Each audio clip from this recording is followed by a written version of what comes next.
Hello.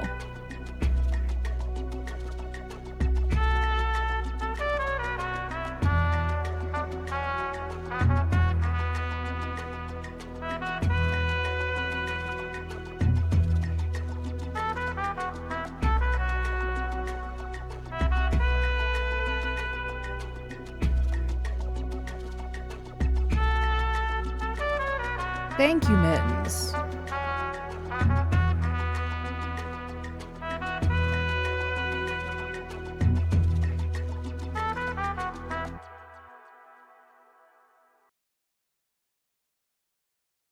Hello, welcome everybody. My condolences, Neon. I've been seeing from your messages in Discords that you're up in the Panhandle where it's snowing.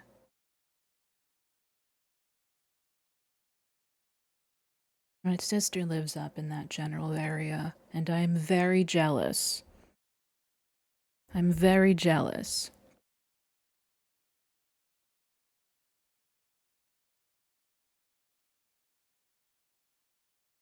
Godspeed. But yes, hello, welcome. Welcome to more Obscura because I can't be stopped. I cannot be stopped. No one can stop me. No one can stop me from playing the game that I like.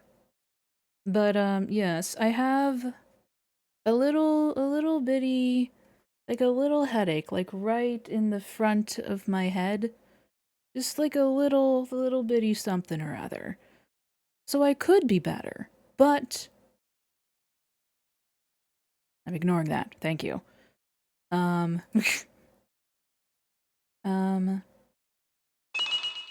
ignoring that too.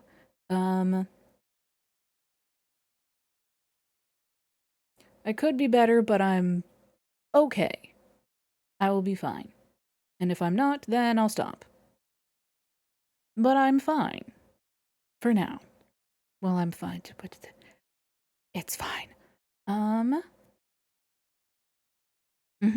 Yeah. But yes, because of that little bitty headache, I was sitting here for literally 20 minutes trying to come up with a stream title, and I couldn't do it. I had nothing. I had nothing. I had absolutely nothing at all.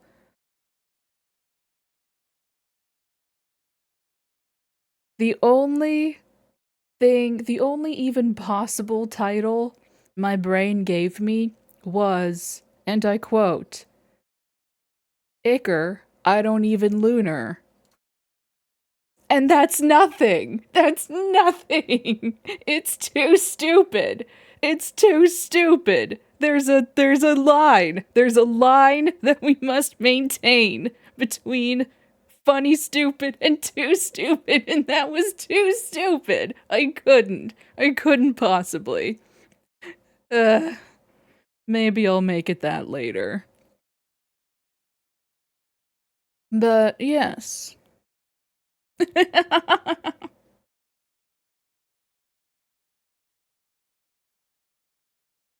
Alright, fine. Fine.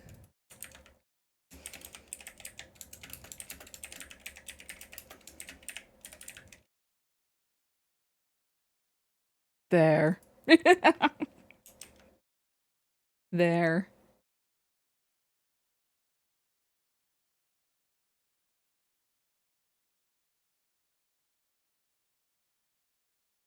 Yeah. Pride. Pride. Every month is Pride Month in the Palace household.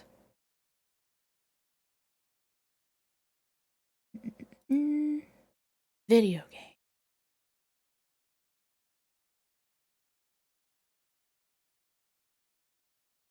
Now, last week, we played 2 out of the 4 Chapter 1s that are available. And to reiterate, there are Chapter 2s for 2 of the routes, but the devs have a... hi Matthew. Have a streaming content policy thing, and the phrasing confuses me. But it does say that all the chapter 1 stuff is okay. The paid content. The bit about the paid content confuses me. So we're just sticking with the chapter 1s. And I'm okay with that. However,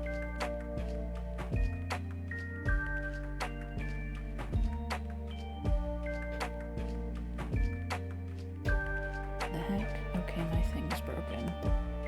Wait, no, it's not broken? Oh dear. Oh, my stream deck is having a time.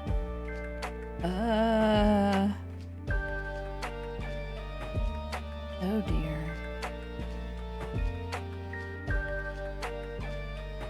Okay, what if I just restart the program? Yes, vibe. Do feel free to vibe. I'm gonna restart this.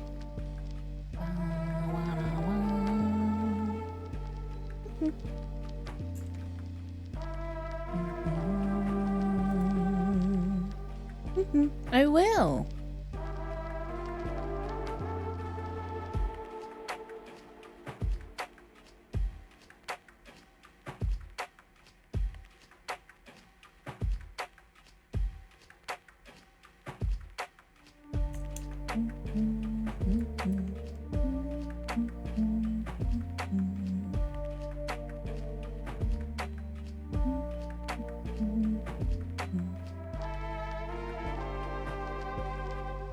Oh right, Kenshi. It took me a bit to remember what Kenshi was. Yes, yes, yes.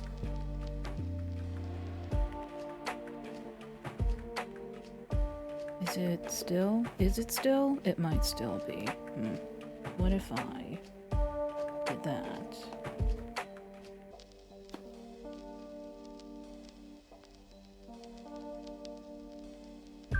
I think so. While that's restarting. Yeah!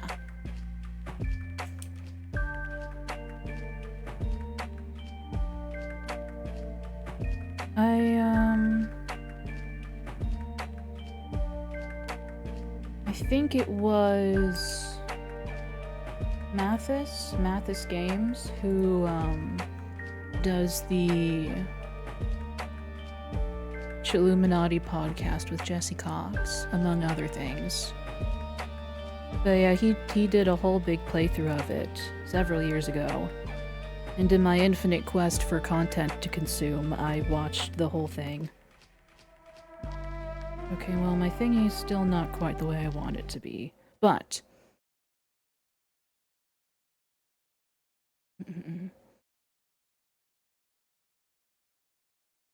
I feel as though... See, hi R10. See, last time we said hello to my favorite awful priest. And I fear we did his best route. We got all of the correct answers, and we endeared ourselves to him. I feel as though that may have not quite impressed upon everyone. I feel like I gave everyone the wrong impression that he's not a horrible person. Because he is. We're gonna do a real quick. I mean, we could get murdered. But it's not the one I'm going for. Good luck. Good luck. We're going for arguably his most dire bad ending. The one that, when you ask, because, see, he's very divisive, as you may have guessed. Generally speaking, people either love him or hate him. And we're going for the bad ending that if you ask the people that don't like him, they will give this ending as a response.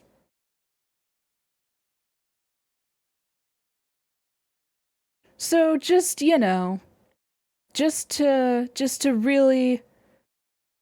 make sure that everyone's on the same page that he's terrible. I do still love him. I adore him. I love this PNG of a pretty man with my entire heart. But, he sucks, and I love that for him. So, hello, cat. Yes, page 16. We can go from here. Shush you. Hello. Whee! Now then. Were we curious about the ceremony? Why, of course we weren't. Not really. I just really didn't want to get in the way. That's a shame. His smile falters only for a second. Whee! There's always yes, yes, and yes. Whee! And would we like to say a prayer? You know what? I'd prefer not to. I think I'll pass. I'd rather start looking right away. I'm feeling antsy. Are you sure? It really might not be such a bad idea. Huh? Doubt instantly settles deep in my gut. You never know how the small things might alter your chances of survival, my star. Nah, I don't wanna. I strongly recommend you reconsider. See, the last time we were here, I would do anything for this PNG of a pretty man. So I, went along with all his religious stuff. But this is an accurate representation of me in a real church. No, would you like, hello there, my child. Would you like to pray? No, thank you. Are you sure? No, I'm good actually. I really don't want to pray. I would rather not. I'm not really very religious. I have this whole thing with organized religion. It's just really not my speed. Oh, fine if you insist. You're awfully insistent.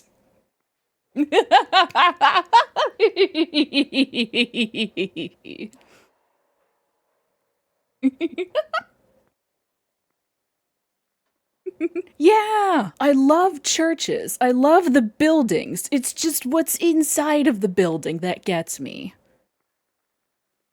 Like, even just, like, being in the building, I don't know. Something about it just fills me with this inexplicable dread, like I'm being judged by some higher power, and it's finding me unworthy. I don't know. Ugh. Like, I don't even believe in that higher power. It's just so mad at me. Ugh. I don't like it. Anyway. I apologize, Anelius, but your safety is very important. Then let's be quick about it. Let's see. Let's go with... Oh my god, it's not even there. The pleasure option isn't even there. We haven't earned it. Oh, he's mad. Let's go with annoyed. A bit uncomfortable. I don't necessarily like taking orders. I think it might show in my body language because Cirrus grows somewhat quiet. He gives me a moment to adjust. Whee! Wait, hang on. Finally it's over. I take a moment to regain awareness of my surroundings and raise my head. You did very good. I'm certain your prayers will be heard. He smiles patiently as I rise up from my kneeling position and stretch out. I hope so. Try to believe in yourself a little more. No such pleas could fall on deaf ears. I've got my doubts about that. But still, I appreciate your guidance. I'm about to ask if this is how the prayers usually go when the echo of the doors creaking resonates through the church. New visitors begin filtering in and the spell is broken. We were praying, R10. A very, very wholesome prayer session. Absolutely nothing untoward about it. My inner clock tells me it's time to head back. Let's see. Think about what happened at the church. don't understand why he was so insistent. It was kind of nice. I hated every second of it. His pushiness still leaves a bitter aftertaste lingering in the back of my mouth. I should have walked right out those doors. My fist curls tighter around the spoon in frustration. Frustration because Cirrus remains my only lead and hope in finding Lunar Ichor. Shit. Either way, I need to come to terms with what happened. Yes. Oh, hi, buddy. Hello, darling. Goodbye. Now then, we'll do a quick save here, because the ending that I want to show you. Shit sucks, hit the bricks. No. This is crazy. I can't be seen here. I'm going to pretend I never saw anything. That's the only thing that can save me at this point. Morals be damned. Fuck this shit, I'm out. I quietly shuffle my way back to the main hall, and once I'm past the altar, I bolt. Shit sucks, hit the bricks. Through the church. Ah! Llewellyn, hello! Thank you for the follow. I know you. Hello. Welcome. I'm demonstrating the awfulness of the bad priest real quick. Yeah. Yes. Through the church doors, back into the anonymous safety of the crowd, I run until my lungs are on fire and I start feeling numb. I decide to duck into a less crowded alley and lean against the murky wall for support. I'm exhausted, definitely a bit out of shape, but most of all, shaken to the core. Yeah! He's fine. I can't believe that was Cirrus. Who is he threatening, and why? Hi, Bina. We're having a bad time. Of course he couldn't be trusted. I should have known. My gut feeling was right after all. Though I feel tears of frustration prickle at my eyes, I will them away with a shake of the head and close my fists, concentrating on my breathing. Maybe there's another way to go about this. What do I do now? Yeah, we just continue cooperating, of course. Just pretend it never happened and go back to the church tomorrow. It's okay. I'll just return tomorrow. Or the day after. He'll never know I saw anything. I only need to stick with him for this information. Good luck. I head back to the inn, distraught, and contemplate my next interaction with Cirrus. I have no idea how it'll go. I don't have to wait long to find out, of course. When I'm back the next day, he questions where I was, and I lie about feeling unwell. Copium. I don't care if he truly believes me or not. Maybe he knows I saw something. As long as he doesn't acknowledge it and gives me the information, that's all that matters to me. So did you find anything about where Nexus left his things behind? I'm sorry, my star. Not yet. He pauses, then smiles. You'll have to give me just a little bit more time. Okay. I trust you. I have to force myself to say that last part. Cirrus tilts his head to the side. Do you really, Anelius? My throat feels tight. I do. It feels like the biggest lie I've ever told. And that night, once again, I'm struck with nerve-wracking insomnia that leaves me in a cold sweat the next morning. There's a surprise waiting for me when I arrive the day after, awaiting answers from the priest. Another person stands beside him, muscular and expensively clothed. They seem to be deep in conversation until they notice me, and Cirrus beckons me closer. My star, this is Ark. Everyone's favorite Resident Evil character, Ark Thompson? Ark, please meet Anelius. They're a promising candidate, as I just mentioned.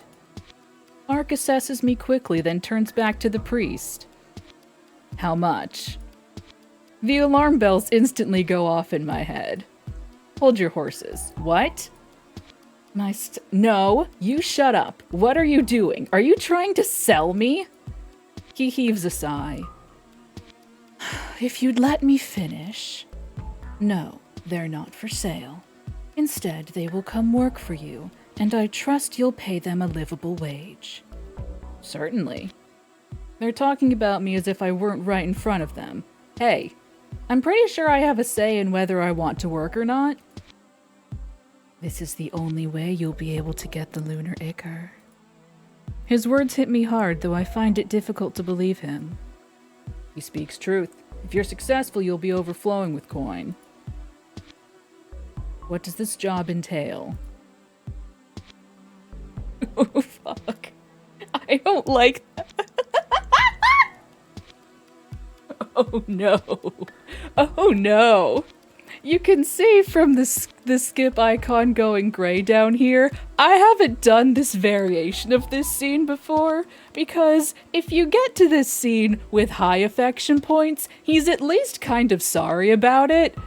But I guess not! Cirrus smiles, but he doesn't answer me. Oh, fuck. That same smile stays on his face when he sees me off, as Ark forcefully drags me by the arm and into some shady side streets. He doesn't let go of me until I'm tossed into a small room, one of many in a long corridor, and he tells me to freshen up. The way the room is furnished tells me all I need to know. Chains neatly coiled in the corner, suspension points expertly attached to the ceiling, vials of lotions lined up on the wall right next to the bed. There's boxes of rope, oddly shaped toys, and all kinds of horrifying magical implements crammed into every corner, including the tiny bathroom off to the side, where I'm expected to make myself as presentable as possible. You have 10 minutes. Take any longer and you'll have more than a few bruises to worry about. I take a deep breath. Then I swallow my pride. Every single bit of it. Because even if it means I'll live in the worst conditions for a while, at least I'll still have hope. Bad end. Cirrus grew bored of you. No, he just got bored. He got bored. He got bored. You weren't interesting. You weren't an interesting enough toy anymore, so he sold you into sex slavery. Yippee! And this is why he's a bad person. This is why he's a terrible fucking person. And we all need to be very clear about this, that he's a bad person. And I adore him. Anyway, y'all wanted murder? We can just fast forward through this. Oh wait, hang on. No, this is fun actually. Let's see.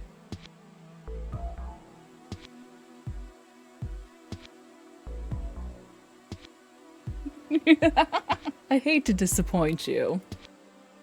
Let's see. Yeah. Fingers grasp my face and tear the lower segment of my mask off.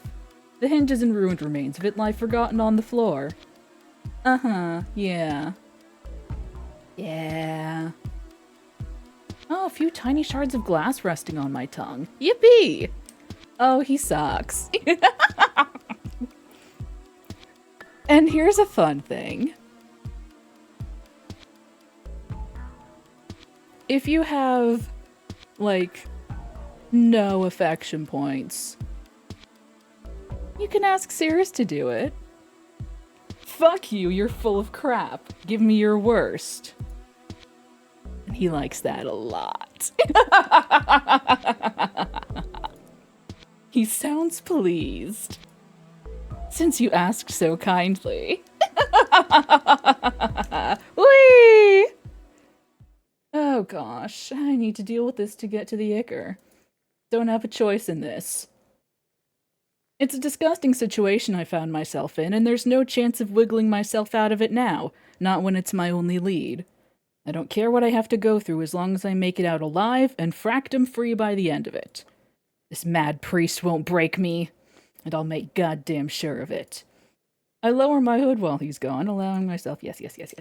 We've been through all this. No, I'm good, actually. Before I forget, some news. Can't we just go there ourselves? Cyrus purses his lips, taking the time to think. I suppose I can't stop you. We could go now if you'd like. I feel a surge of energy shoot straight through me as I leap out of bed, then readjust my hood. I've never felt more ready. Let's go. He chuckles. Eager. I dismiss the comment and make my way towards the door that has since been unlocked. When the night air hits my face outside the church, I find myself completely relieved. I never realized how suffocating that small room was, even in comparison to a literal cave. Cyrus guides me in silence, through a long series of winding maze-like passages, through progressively more and more obscure stalls. Obscura? We eventually find ourselves in front of a row of small, decrepit homes, one of which is barely standing. The door is broken down and the walls are crumbling. But that is the one he leads me towards. Then I see it. The desk, with the stack of documents, almost as though waiting for us. What I don't see is the thin little line of magic running across the floor, barely shimmering amidst the dust. By the time my foot passes through it, the floorboards spread apart with a sharp crack, and suddenly blades shoot up from the gap and into my flesh. Ah! I can't even make a sound, not when my entire body is impaled and falling apart, landing on the floor with a sickening squelch. I feel strangely full. Full of blades, probably. The sharp edges cut like butter through my organs, muscles, and skin, leaving me to bathe in a horrifying, unceremonious puddle of my own bodily juices. The life drains out of me, and I barely manage to hear Cyrus sighing before my consciousness shuts down, never to come back. I'll have to thank them for setting this up. They fell right into it. Cyrus makes his way over to the remains of Anelius and kneels down, petting their head. You're okay now. You don't have to suffer anymore. Even better. Now I won't have to listen to that little mouth going off. Chapter 1, Worst End! He put you out of your misery. He's so thoughtful that way. He's so thoughtful.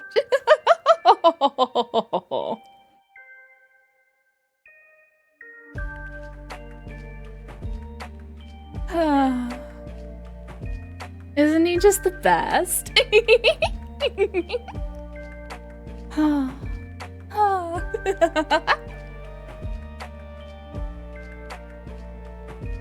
Uh-huh, yeah, so considerate. Okie dokie, enough of all that darkness. Yeah, we have a decision to make. Oh boy, oh boy, oh boy. We have 2 more routes.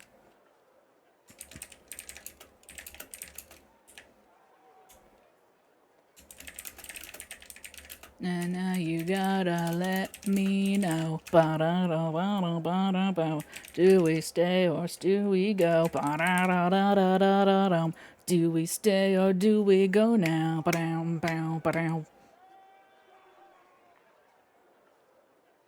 Vote, vote, vote! The time is now.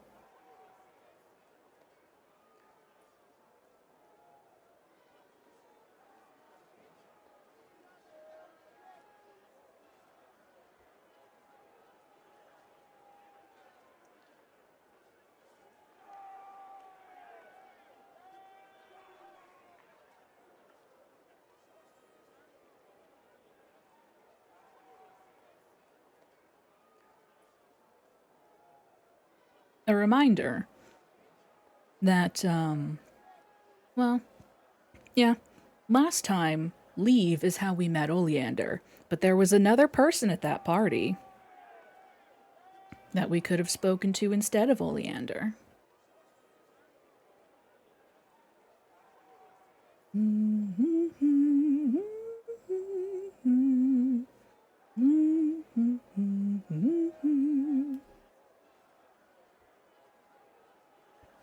Vote as you will. Both are good options.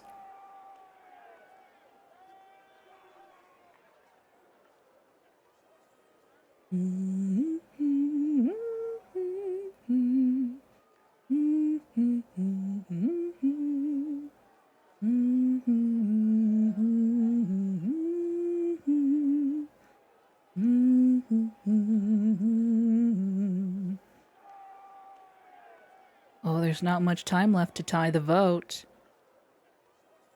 Someone could tie the vote. If you do, I get to pick one.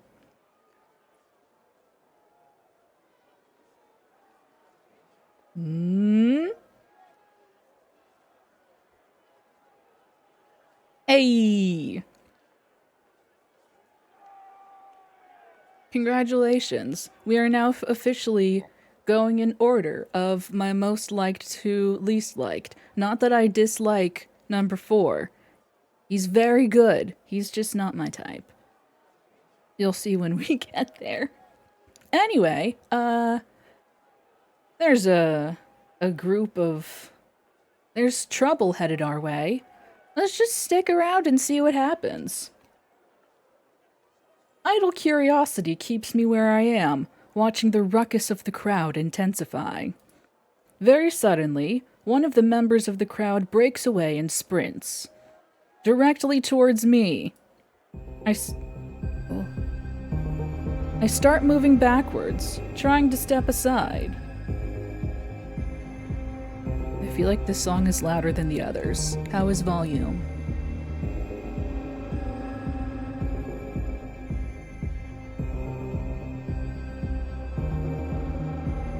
I start moving backwards, trying to step aside. I misjudge my step and stumble. I fling a hand out in an attempt to find my balance. Good. The sprinter slows down very slightly as they get closer to me, slow enough to catch my hand and jerk me forward. I try and pull my hand away, but it's impossible. The runner pulls me along, and I have to use all my focus to keep up. Stop! Thief! Thief? I cannot help my astonished outburst. What, like you're surprised? Hi, doll! We pelt down a tunnel. Many of the people step aside for us, hardly surprised by a pair sprinting away from a collection of uniformed officials. I wouldn't want to be involved either. The runner takes a sharp turn, nearly wrenching my arm from its socket. I yelp as I follow along. Then we take a turn into some sort of business establishment. The runner does not slow down for a second, as the shopkeeper opens their back door for us and closes it once we're through. The back alley we're in is uncomfortably cramped and we have to shuffle through. Hold on. All at once, the thief turns, grasps my shoulders, and pushes me backwards until I'm pinned against a wall. Oh, I forgot about this. What the? Shh. We're both panting. The thief leans in until I'm nearly pressed body to body with them. Go on. Stay quiet for 20 seconds. Helpless, I have to follow the thief's lead. I do everything in my power to breathe silently and try to tuck myself behind this stranger. After a count of 30, the thief gives me space. Who are you exactly? An alias. Okay, an alias. Do you trust me? Do we trust him? That's a valid question. Do we trust this fine, upstanding gentleman who is presumably a thief and kinda just kidnapped us?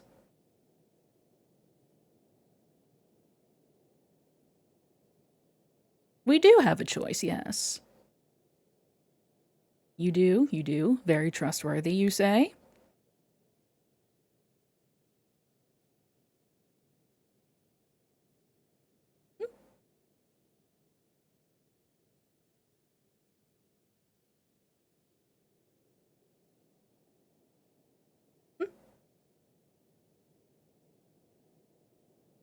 Well, I suppose we do trust him then.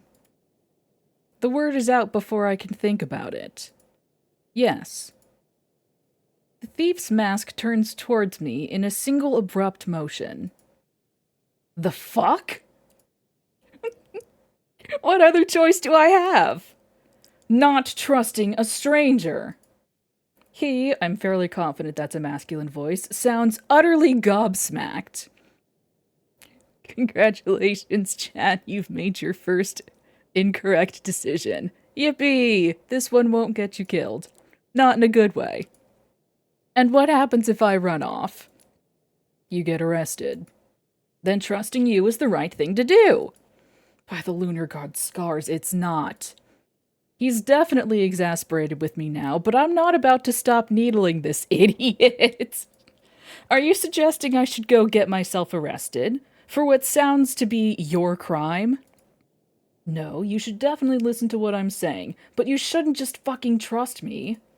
Very well, you're a criminal and a scoundrel. I don't trust you. Lead the way to our escape now. His sigh is long-suffering, as though he was the one just abducted and led on a chase. The gall. Keep quiet until I tell you it's all right to speak again. Not yet. What's your name, thief? You got mine. I'm a thief. I'm supposed to take things. You know what? He's got us there. Do you want me to call you thief while we're walking around? Would you like that kind of attention? Ugh. You're not always going to be this mouthy, right? Ask the priest. Depends on how much you deserve it. Call me Keir. Pleased to meet you, Keir. Really? Not yet. And now you're going to shut up. Fine. I didn't say you could talk yet. I've grown comfortable with the anonymity of my mask, but it's a great shame I can't show Keir exactly what I think of his sass. I mean, you always have your hands. To be fair, he's probably thinking the same thing. Yeah, we got two of them. We sneak through back alleys, shuffling between buildings that seem to be leaning into each other. I have no idea where we are at this point. I have lost sight of all my usual landmarks, and there's every chance I'm in a cavern I've never explored before. Keir, at least, looks to be completely comfortable navigating this space. We stop at a dead end. Or at least it looks to be a dead end for a moment. Keir shoves aside a collection of heavy planks, and a short, narrow passage is revealed. Watch your step.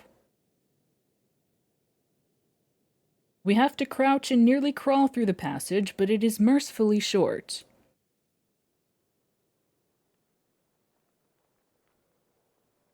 It leads to a small open space behind several rough-built houses, at least I think they're houses. A lanky teen staring us down from behind a scrappy, stiffened fabric mask. Hey. We're sunstone polishers, don't mind us. Okay. What was that, a code phrase? Still no talking. I roll my eyes behind the privacy of my mask. Then I take real stock of my surroundings. I am in a strange place with a man I cannot trust, and I only know about one exit, the one behind me. See, this would be our one chance to change our mind, but, wouldn't you know it, changing our mind here would take us to the church, so we're just gonna not, because we've already been to the church. Would we like to go back to the church? I can't try and flee now and risk the danger of a chase, and what if those authorities who were chasing us find me? Patience. Oh shit, hang on, wait.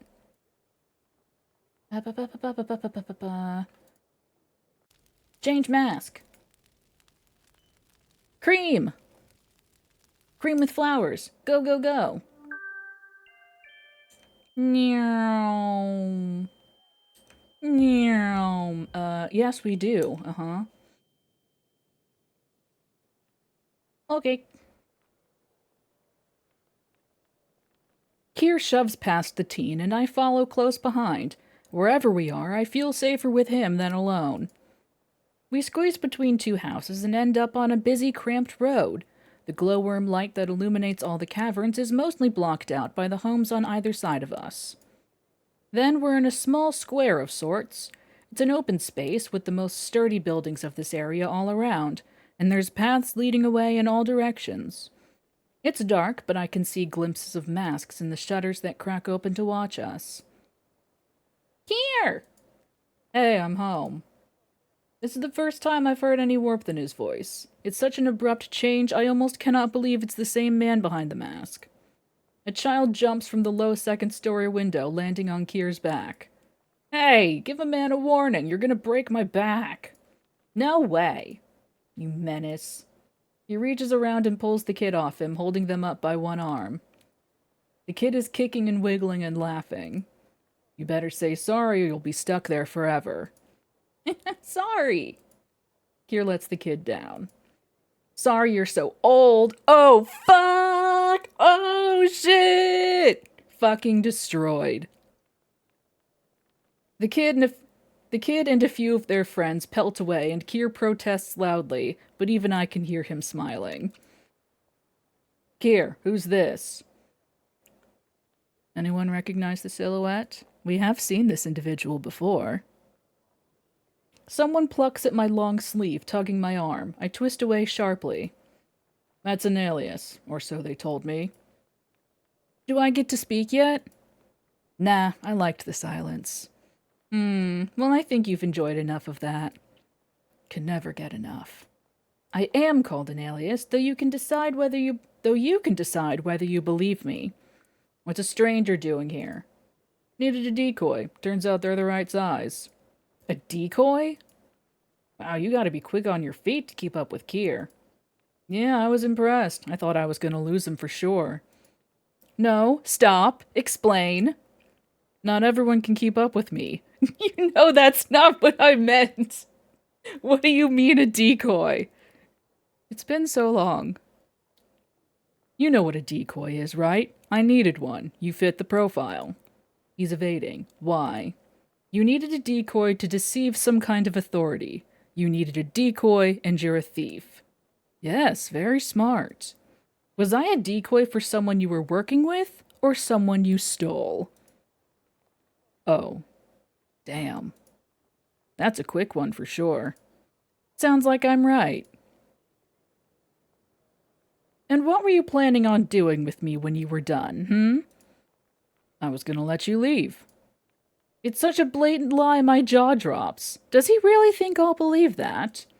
No way! You can't let them leave now that they can find their way here. Oh, so am I a prisoner now? Keir, what were you thinking? I was thinking you'd play the bad guy, Griff, and let me be the hero. Looks like you're not on today. That's true. You did. We did tell him that we trusted him. What? I was thinking that someone who can run and dodge the authorities is an asset. He faces me as he says that. What? What? He did not just try to recruit me. Keir, you're insane. You can say that all you like. I'm right. We need them to stay quiet. I wasn't planning on involving the authorities. And why should I trust you when you say that? I mean, I said I trusted you. It's only fair that you also trust me back. You might be naive enough to trust a stranger, but I know better.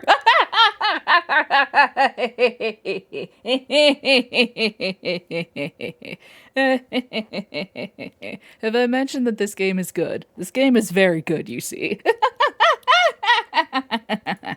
You're the one who asked me. So we'll let them learn even more about us. That's about the shape of things. Once you're involved, you're the same type of criminal as the rest of us. And if I'm involved against my will... yeah, the enforcement here is just so kind and understanding. I'm sure they'll take you at your word. More people, plain masked and curious, are gathering around. I don't know why you're being so hostile to me when I didn't ask for any of this. They didn't ask for this. Because you don't understand. If we get caught stealing, we get killed. The only way we can even start to trust you is if you've also got a noose around your neck. And I didn't ask for any of this. Doesn't matter. Do we let it go, or do we let him have it?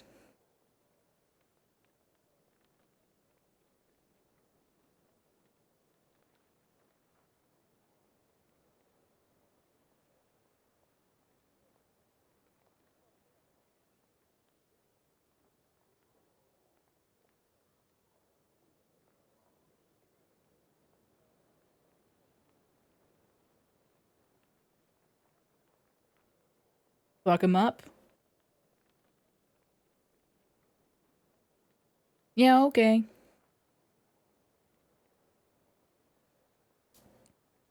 Fuck him up. You manipulative gutter slime! Hey! I was nothing to you, and you've decided, just for fun I suppose, to destroy my life. You're fucking horrible!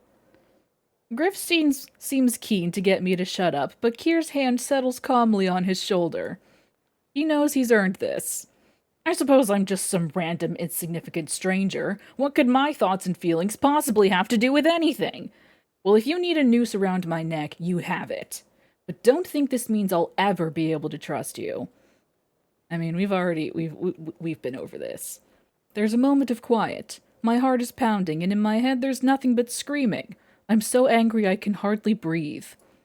Are you done? Like he's talking to a child, not an adult whose existence he's irreparably changed for the worse. You're blackmailing me. Don't you fucking dare condescend to me, too. Keir doesn't answer. Finally. There's a quiet moment. Everyone around us seems to be coming to the same conclusion as me. I'm cornered. I don't have a choice in this. I keep my voice as flat and neutral as possible. Not really, no. Then what do I do? You run a few jobs with us, get that noose good and tight. And then, if you want to leave, you get yourself a new identity and you leave. But I like this one.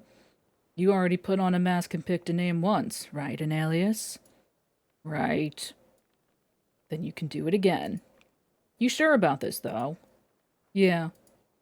With Gups down for the count, we need a new lookout. An alias has got what it takes.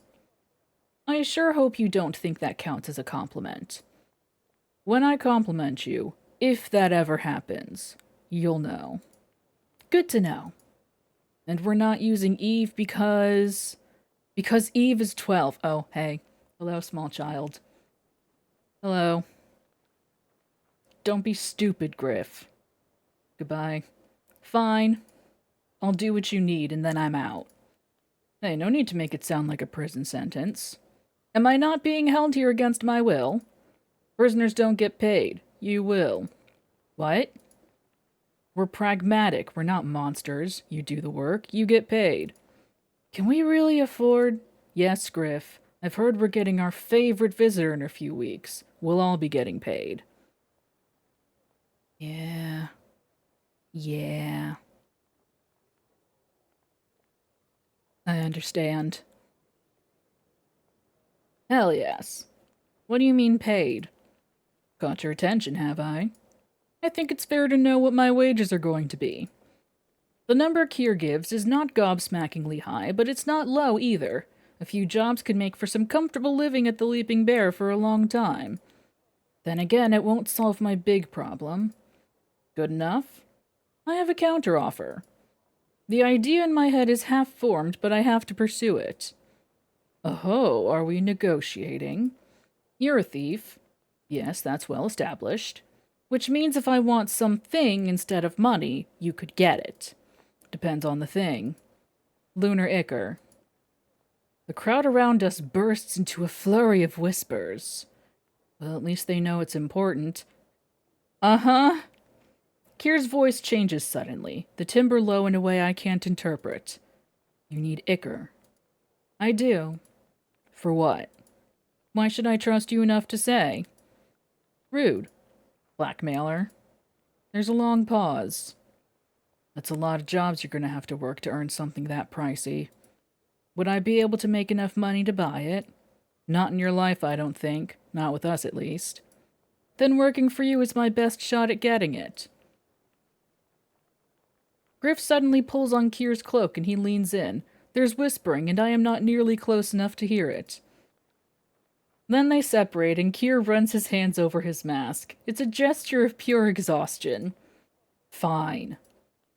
The whispers rise in intensity. You work with us, you get your Ichor. He holds out a gloved hand. We have a deal? I slowly reach out. He clasps my hand and we shake on it. Deal. I'm tempted for a second to think this was too easy. But it really wasn't. Keir calls out into the crowd. Someone go out with them to get their things. Pardon? We can't have you sneaking in and out all the time. Too dangerous. We just finished moving here as well. Oh, you did you? That's nice. So I live here now. You'll get a room of your own. Eventually, a volunteer comes forward. Together, we sneak out of the hidden community and return to the Leaping Bear. They refuse to talk to me and just follow me like a shadow into my room while I gather the few things I left there. Some clothes, the odd knickknacks I've managed to acquire, my hygiene supplies. Then it's time to return the key. Hello. Oh, Annelius, good to see you. Ready to pay for more time? You're definitely the reliable sort, so I can offer a good rate. Not this time, sorry. I found somewhere else, a little closer to my goals. I dropped the key on the counter in front of her. Thank you, though. The Leaping Bear was becoming a bit of a new home for me. Bruno's quiet for a few seconds, then she drops her voice low, so low I can barely hear her. Do you need help? If that shadow of yours is unwelcome, Rufus can remove them. What? Oh! Oh, no, things are fine. Rufus doesn't need to do anything. I'm fine. My new arrangements came as a surprise, but I did say yes to the offer. Never mind what kind of duress they put me under, I did agree. Good then. Never like seeing my clientele go places they weren't interested in going. Thank you for staying with us. Bruna's voice is a little more formal than I'm used to. I suppose now that I'm leaving, I will likely never see her again. It's a little disappointing. I have no real bonds here in the marketplace, but I was getting used to the Leaping Bear. Goodbye. I leave, my shadow close behind me. Eventually they take the lead, guiding me to yet another hidden passage. How many ways of sneaking in and out are there?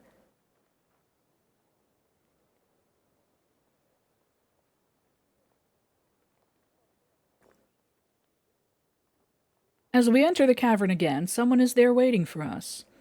Hey. My shadow answers quickly. Don't mind us, just here to polish some sunstones.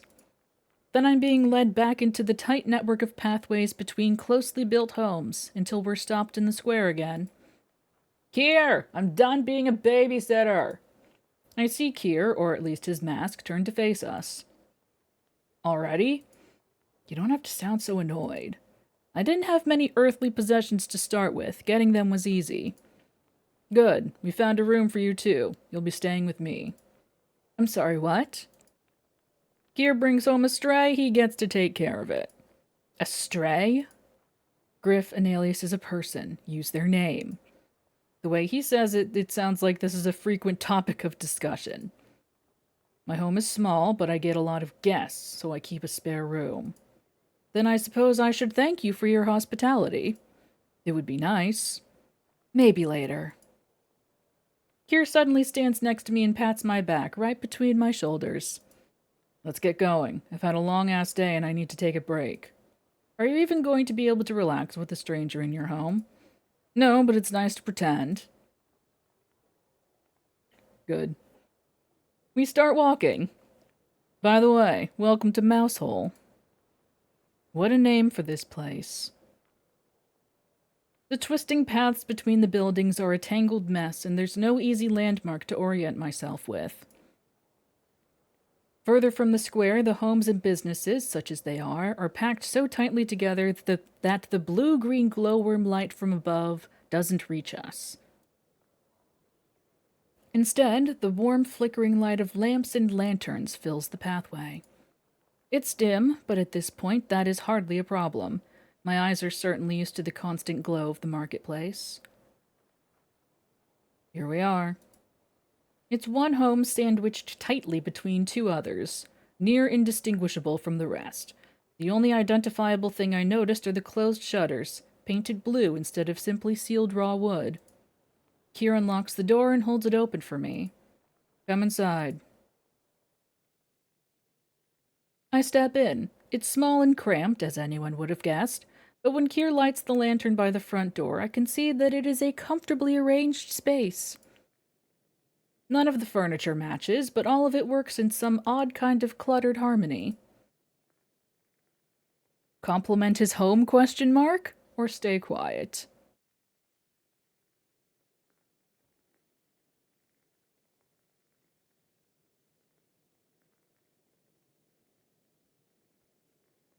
does like when we're quiet, but does he really?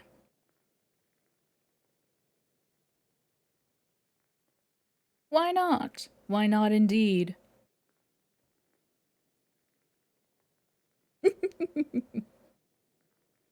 Yeah, we're a guest. It's only polite.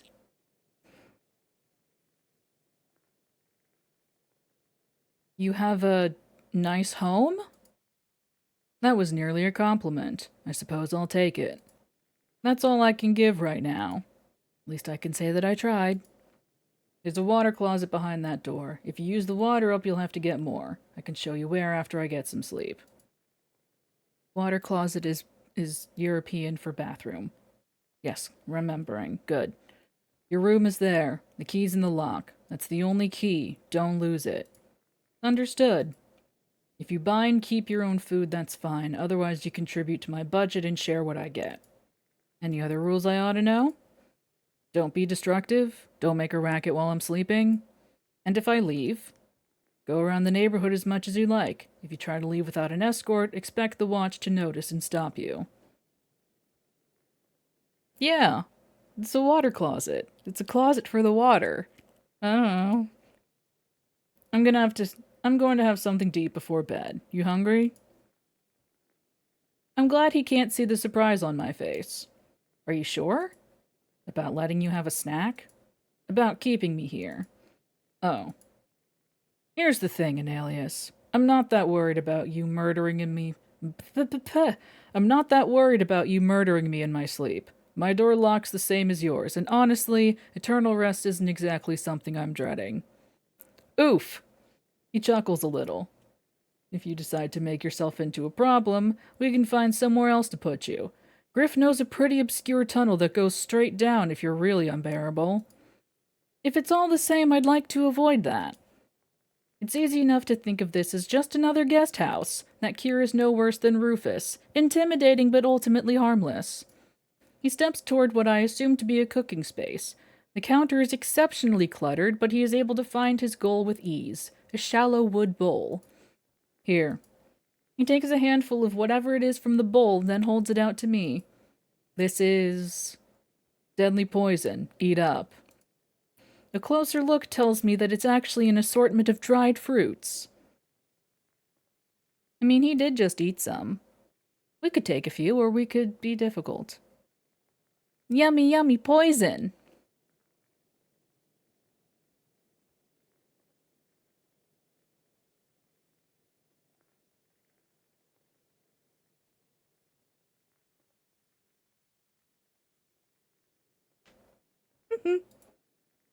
No harm in getting a snack.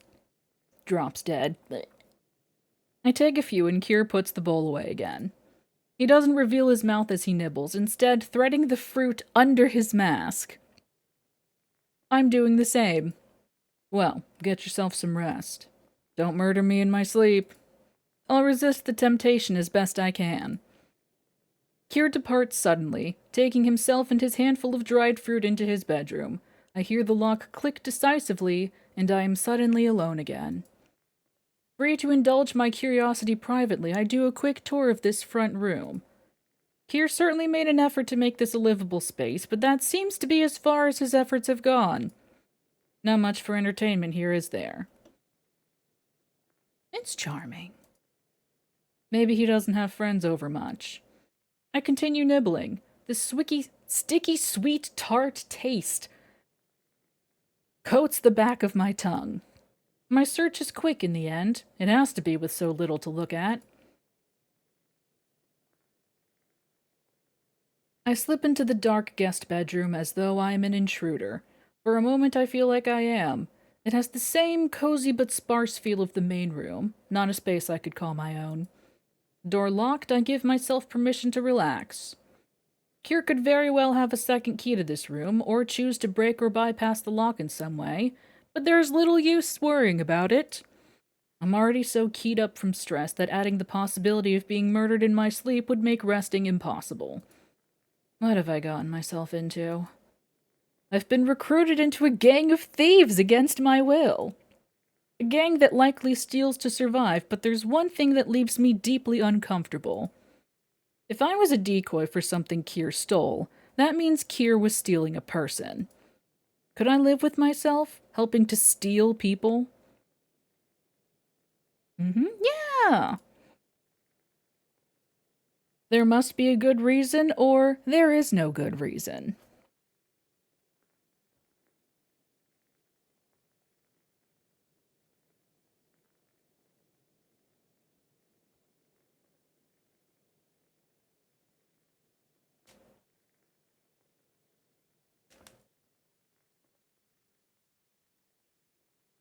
All in? Neato.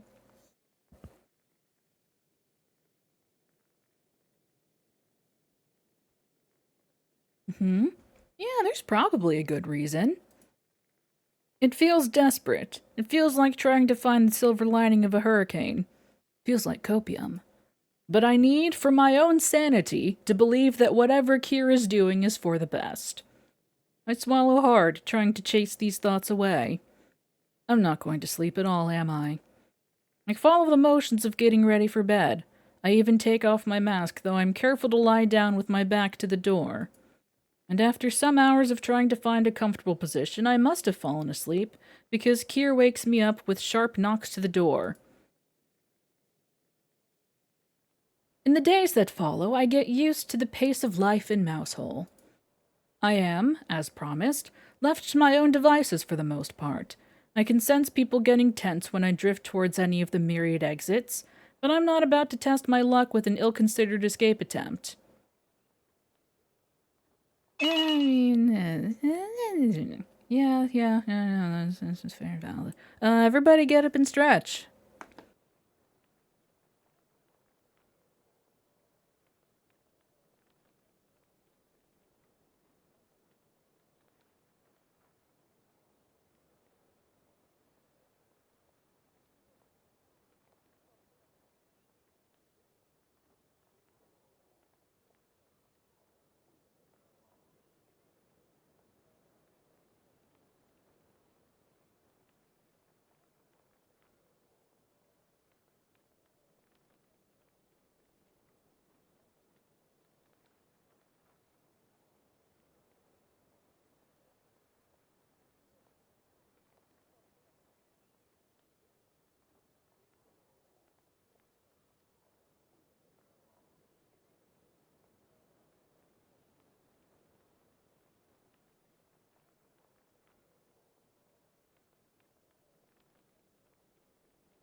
I'm squinting at you, Mittens.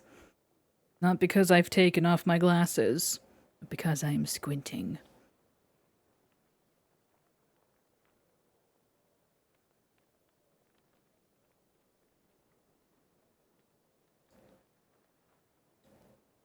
I did just say I'm squinting because I'm squinting. It's fine. Keir, it seems, is a popular one. He's constantly being called this way or that, attending to roof repairs or settling quarrels. But that is only when I see him, which is quite rare. We are, quite often, ships that pass in the night. In my first days, I was largely ignored. None of the regular residents wanted to interact with me. I have to admit, it nearly drove me mad. But once I proved to their satisfaction that I'm not a deranged maniac, the people seemed keen to get an additional set of hands in their work. I mean, that's stretching.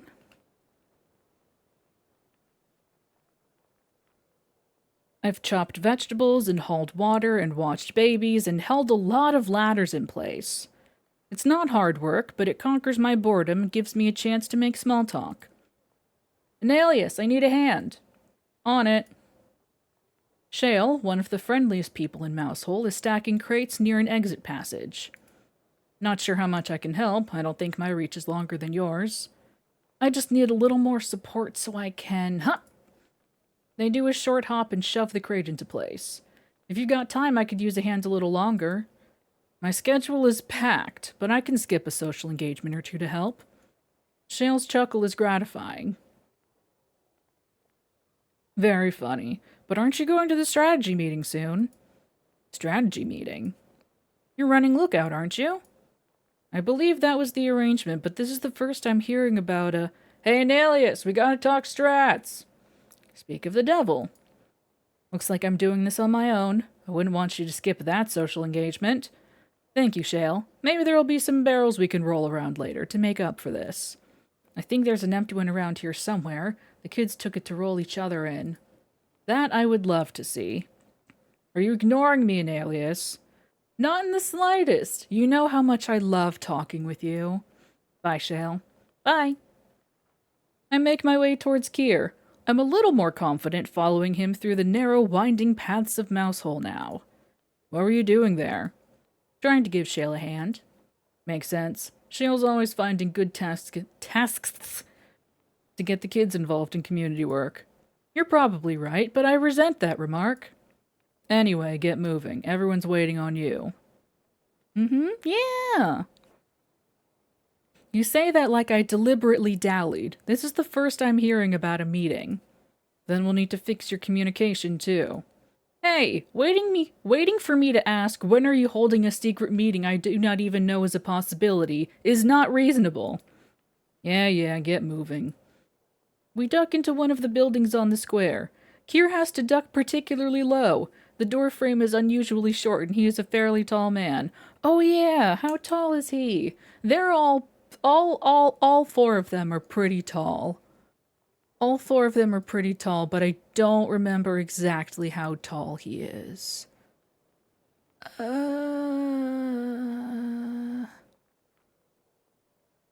don't remember.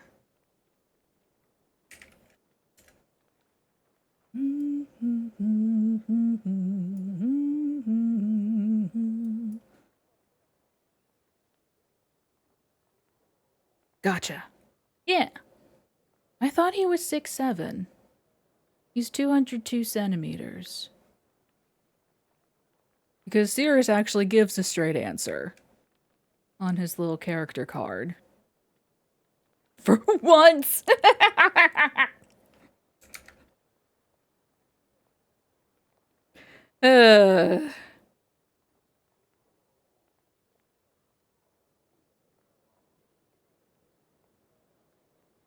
It's 202 centimeters. Hang on, let me grab my image again.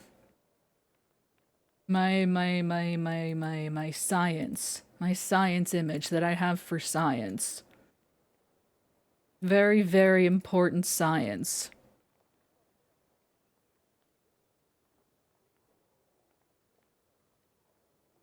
Science.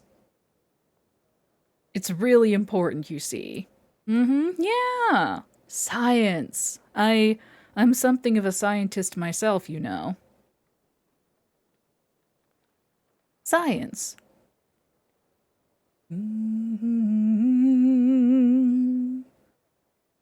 La da da da.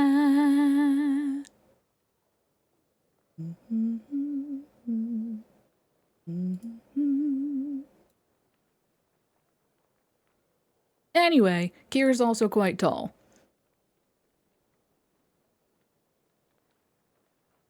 Hey, Keir. Finally found him? I wasn't hiding. Found them just fine, thanks. I wasn't hiding.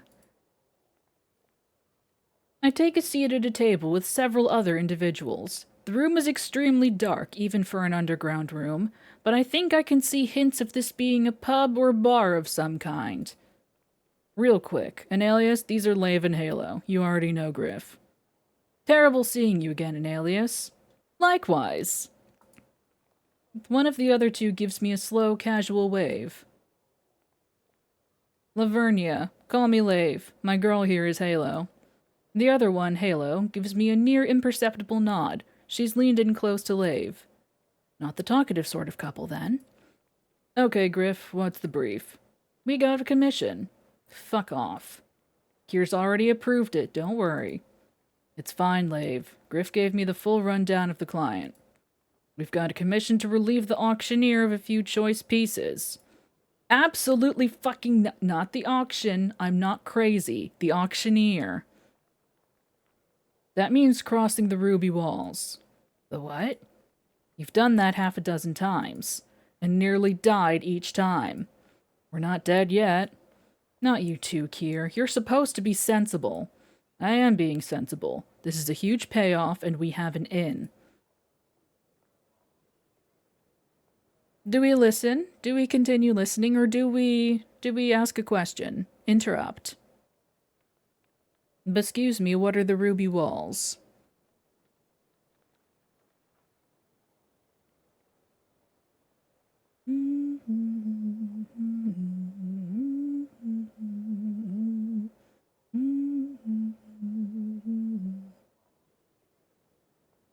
I've noticed since getting this new holder for my hand tracker, it seems to have gotten... It's more reliable, I feel. The tracking. It's nice.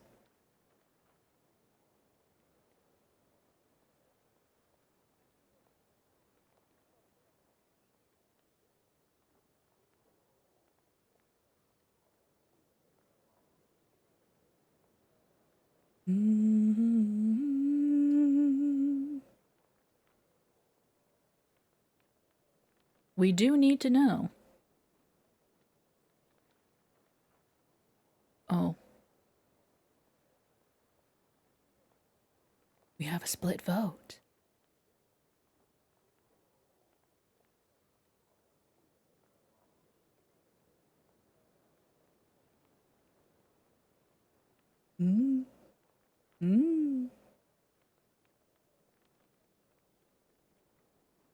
I am obeying Chat's will.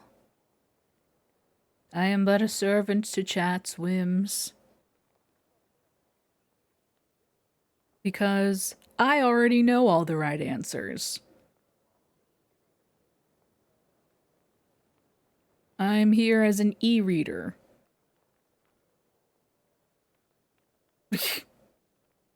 Do a barrel roll. Okay, hang on.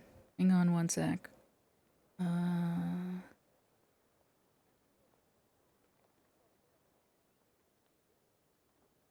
Here I go. Gonna do a barrel roll. What? What? What? Aha! Successful barrel roll. Thank you, thank you. It's a really good bit. Do what Viz said, you got it. Okay, stop. What is it? You're talking local business, and I'm new to the marketplace. How new? Not quite a month. We're not working with someone that green. A month? By the Lunar God's scars, what the fuck were you doing outside the mountain to be able to keep up with me? Not your business. Fine. Anyways, time spent in the marketplace isn't the same as experience in our work, Lave. And if things go wrong, you have no obligation to rescue them. Not reassuring. Not for you, but very much to me. And what is it you don't know, Analius? The ruby walls, for one. There's a wall with a vein of raw rubies in the main cavern. There's a gate that theoretically anyone can go through. But in practice is only for the wealthy and the beautiful. Exactly. The auctioneer is rich. She lives above a pleasure parlor on the other side of the ruby walls. A pleasure parlor, you say? We could go be a bunny there. The planning continues, with Griff drawing up a map on the table with a piece of chalk. For all his bellyaching, Keir is careful to make sure I understand everything. I'd feel patronized if it wasn't so helpful. The rest are also begrudgingly patient until we finished the brief. The four of them stand up. I follow their lead. My cloak is just barely fine enough to be worn beyond the ruby walls, but the other four take the chance to fancy themselves up. God, back in these awful things. Keir holds up a richly, heavily embroidered cloak. Imagining him in it is comical. Laughing at me, an alias. Yes. Ah! And you, Lave? She shrugs. They're right, you look stupid in that. It doesn't match. It really doesn't. I keep telling you, buddy, you're made of iron, not silver. Griff's already in his disguise. Like you're one to talk. You look like a child going through Daddy's closet. Griff's short stature and casual posture leaning into Keir is completely at odds with his jeweled hood and satin cape. Knowing what he's like honestly makes it even funnier. You both look like you robbed Satine without a lantern. Leave him be or join in.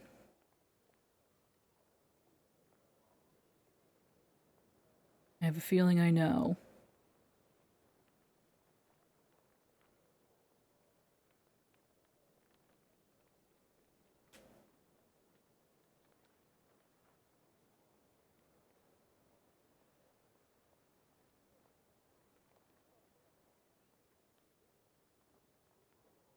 Join!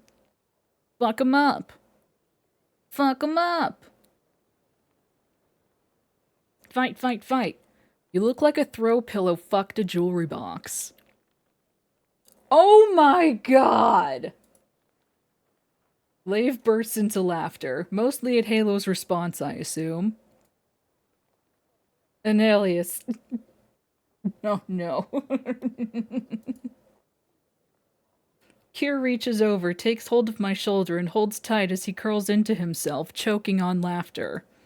Laugh it up. After a second, Griff looks at me. It wasn't that funny. You just surprised them with vulgarity. Keir pops up, a smile in his voice. No, it was a bit funny. You really put it over the top. You really put it over the top, Halo. Oh no, Thanks, Halo. The laughter dies away a little, though the mood has definitely been lifted. Yes. Things settle down again. Yes. Endearing ourselves to the crew at the cost of Griff. Nice. It's a win-win. I don't know why I put up with you. Keir pats his shoulder firmly. Neither do I. There's some more scattered laughs, but the atmosphere of the room slowly turns more serious. Halo and Leif are checking each other's disguises, ensuring their weapons are not visible to passers-by. Keir is checking over his own knife carefully. It's beautiful and likely quite old, unlike the rest of his daily wear. Should I be armed? It's not a good idea, obviously. I'm a rank novice and would be far more likely to be stabbed with my own knife than use it to properly defend myself. Still, I cannot help but feel a twinge of fear. Knife won't make me feel less frightened. But it's hard to convince myself of that fact. The rest of the preparations happen in anticipatory silence. Ready? Then let's move. You see, look at the fancy knife. So fancy. We walk in a loose group to yet another exit. I have yet to fully count the ways into and out of Mousehole, but there must be at least half a dozen. It's another narrow passage that leads into the back room of a shop. From there, we can exit through the shop front and step into the busy walkways of the marketplace. Look alive. In any other circumstance, we would be a deeply strange group. A gang of well-dressed strangers walking together but not talking. But this is hardly the strangest sight in the marketplace. There's a bird-masked contortionist performing in a tiny cage, and a pair of drunkards fighting in just one of the crossroads we walk through. Things are lively as ever. We pass the church on our way to the most central caverns. Was it only a few days ago I was standing there looking for some clue to start me on my hunt? Sometimes you just wonder what could have been, you know? As we enter the largest cavern, the heart of the marketplace where I started my journey, we walk close together. Alright, you know the drill. Split up, we meet across from the pearl choker. And Alias, you're with me. Lave and Halo are gone in a second, melted into the crowd. Griff glances back at Keir for a second before doing the same. Don't trust me not to run off? Not in the slightest. Plus, you're new to this. I might be able to give you some pointers. What makes you think I'm new at this? You're paying a lot of attention to small details, the kind that are easy to ignore when you're used to this work. Fair enough? I've never planned a theft before, or I've never worked in an organized group to steal before. This choice doesn't matter. This one's just for funsies.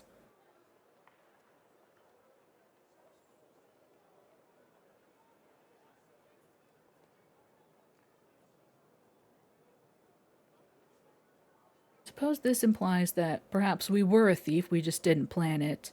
And this one suggests that we were definitely a thief, but we worked alone. One for group.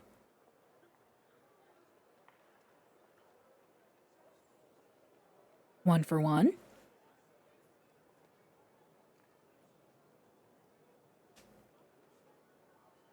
Two. I've never worked with others in a project like this. But you have done this kind of work before. I thought we were supposed to leave our surface life behind down here. Leave it behind all you like. You're still quite comfortable working with us. Well, you have to survive somehow, right? And I doubt the auctioneer is someone who will suffer greatly when we're done with her.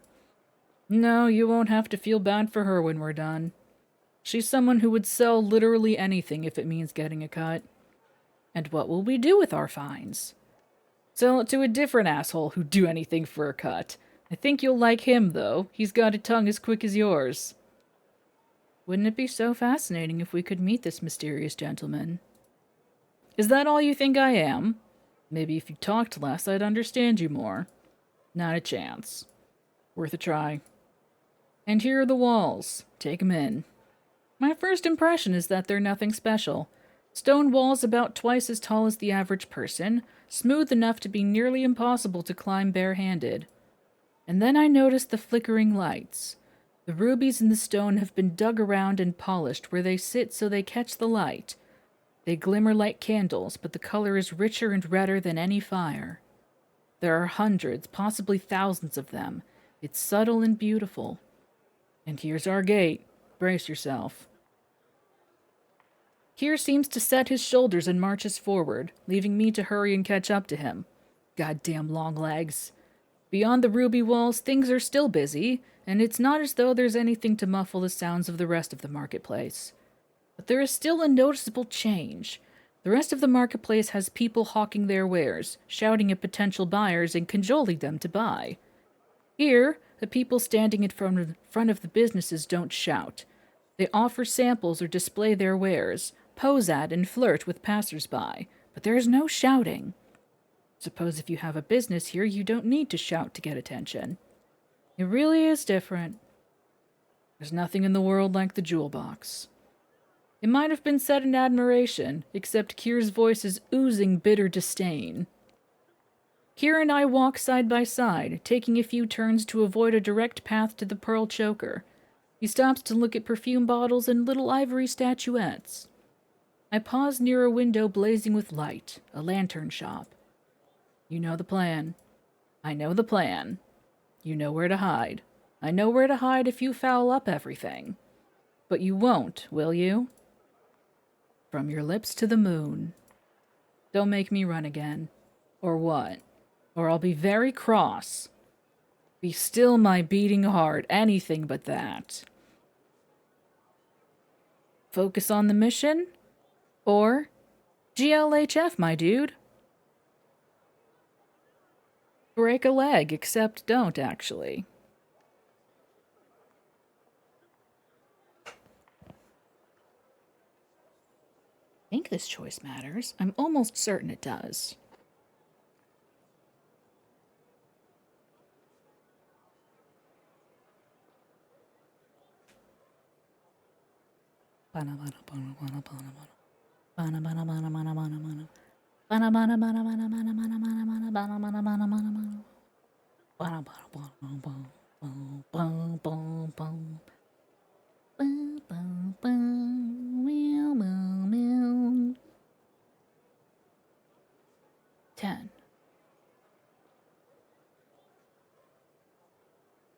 9, 8, 7, 6, 5, 4, 3, 2, 1.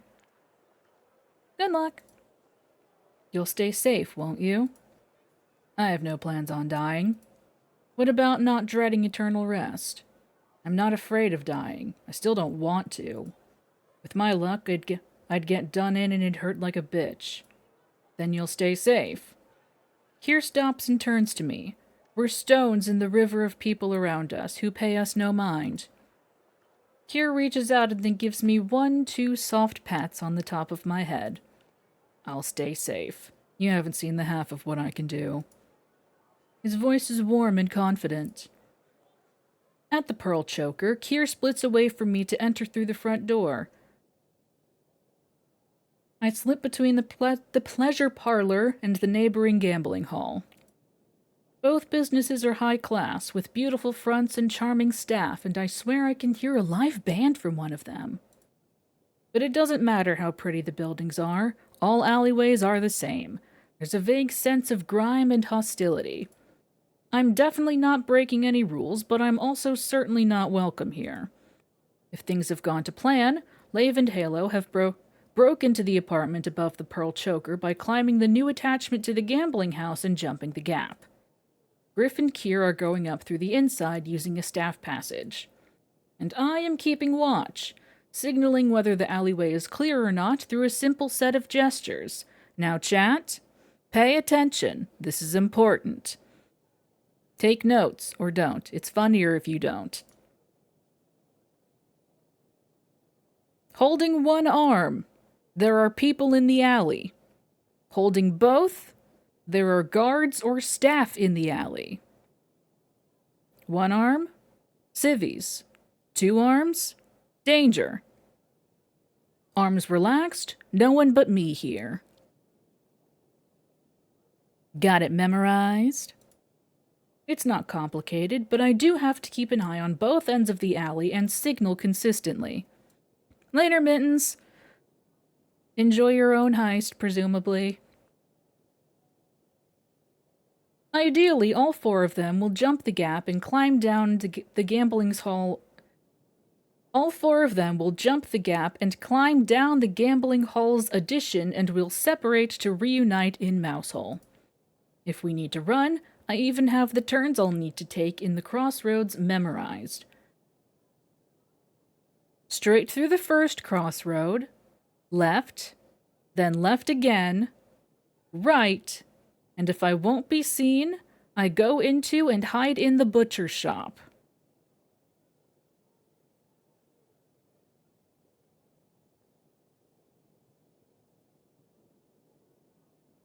Now the question is, do I have mercy on you?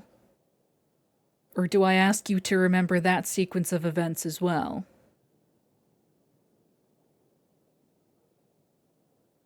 I know.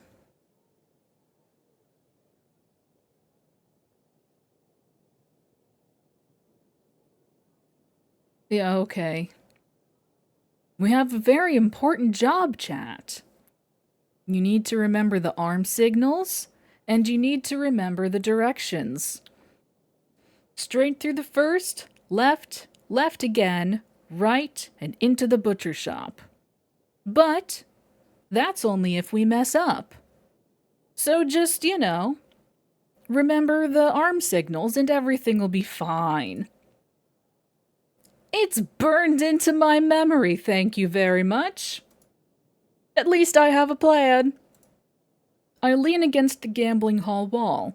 This one is made of stone, beautifully cut and polished and scratched with all sorts of graffiti. People never change. Always marking that someone had been here, that Agatha has great tits, that Darwin fucked his mate. Delightful. I'm alone in the alley. I drop my arms and wait. How do we feel? Get a vibe check.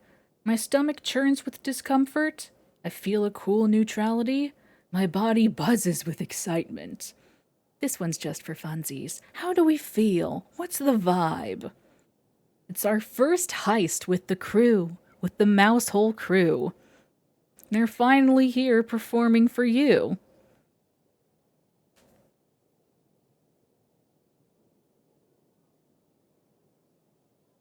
Of the Mousehole crew.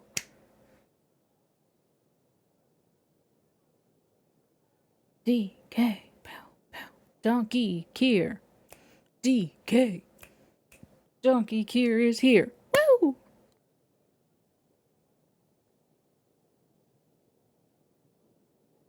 You weren't there. You weren't there. How about neutrality? I don't enjoy this life, but I'm not upset to be here.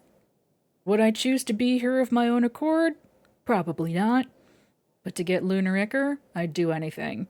At least this is something I can tolerate. But for the moment, I have to put those feelings away. For a short while longer, I am completely alone. Then a stranger wobbles into the alley towards me. Hey. Hey. Mind if I smoke? Not at all. Want any? She holds out a little pouch of herbs. I recognize it on sight. Sweetgrass. I've had it plenty of times before back on the surface. You smoke it with others to build bonds. As loose herbs like this, it softens the hard edges of stress. Not enough to addle the mind in any way, just enough to make connection easier. First things first, chat. What's our arm signal?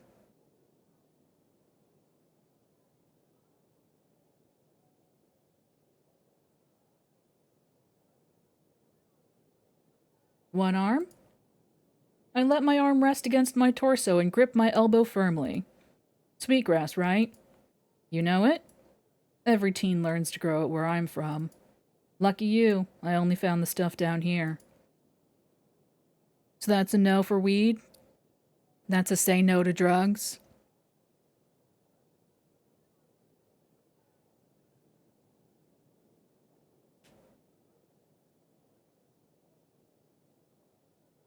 Dare to say no to drugs. One arm, it's a risk. Say no this once. It's a kind offer, but I have to say no. Fair enough, more for me.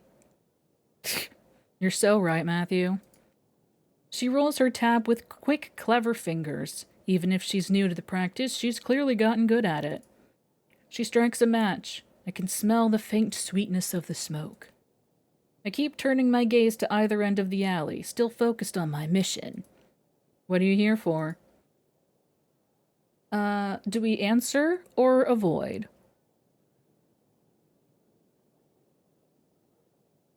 I think, to clarify,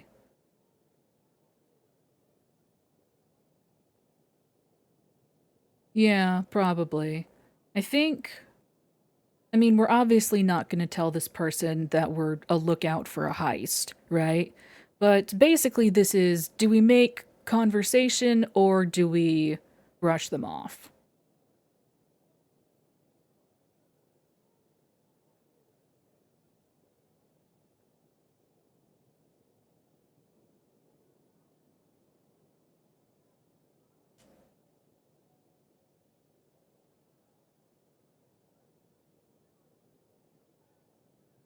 Yeah. Well, calling him my friend is perhaps a bit presumptive. He kidnapped me, you see. That's our meet cute. That's how we met, is he kidnapped me off the street and used me as a human decoy. Why are you calling the police? Hello?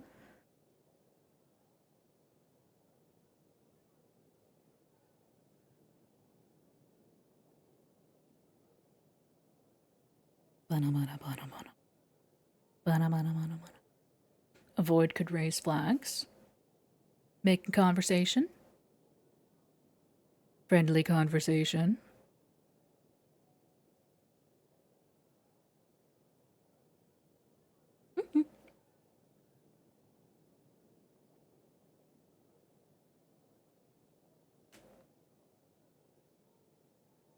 Okay.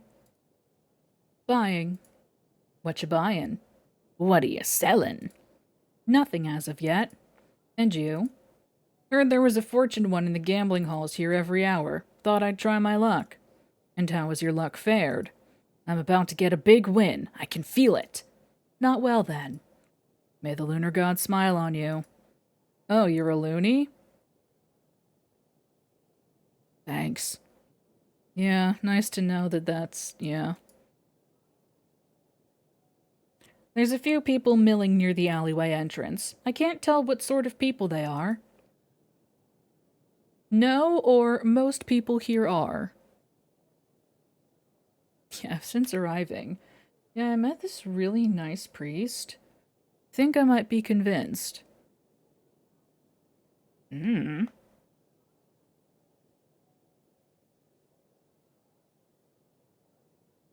I don't know if they are. I think so. I don't know for sure. I don't remember if this one matters. Hmm.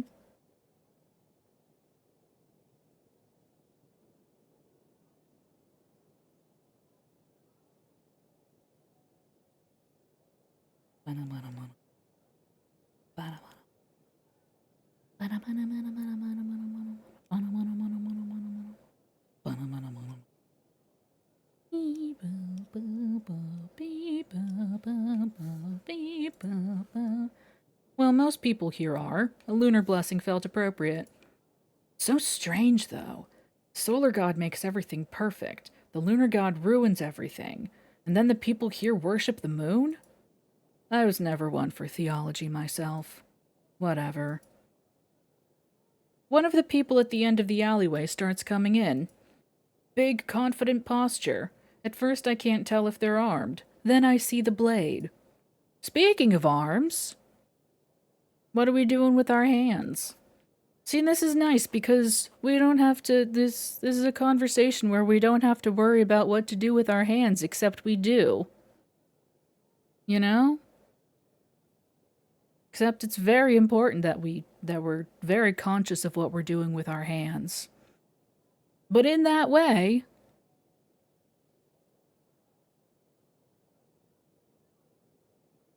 yeah, but it's like if you're being told what to do with your hands, then that's one less thing to worry about. Hold both, hold both. They get closer. Hello. Did I just to make sure that I picked the right one? Any reason you're loitering back here? Oh, I didn't realize we were loitering. We were just having a break. Yeah, we were sharing some sweetgrass. Want any? She rummages through her bag, but the stranger cuts her off. No. They point at me. I didn't see you in the hall earlier. I wasn't in the gambling hall. Then where have you been? Here. Proof? Well, I've been here with them for a while now. Mind if I ask a few questions? Go ahead. Definitely some kind of security force. Did you come here alone? Come where? This alley? To the jewel box. I came with a friend or I came alone.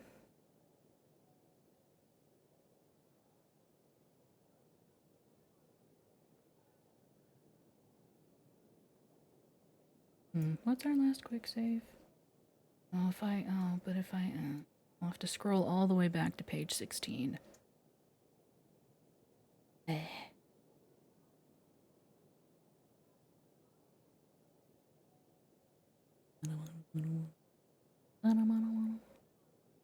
Closer to the truth, better the lie. With a friend? Perhaps?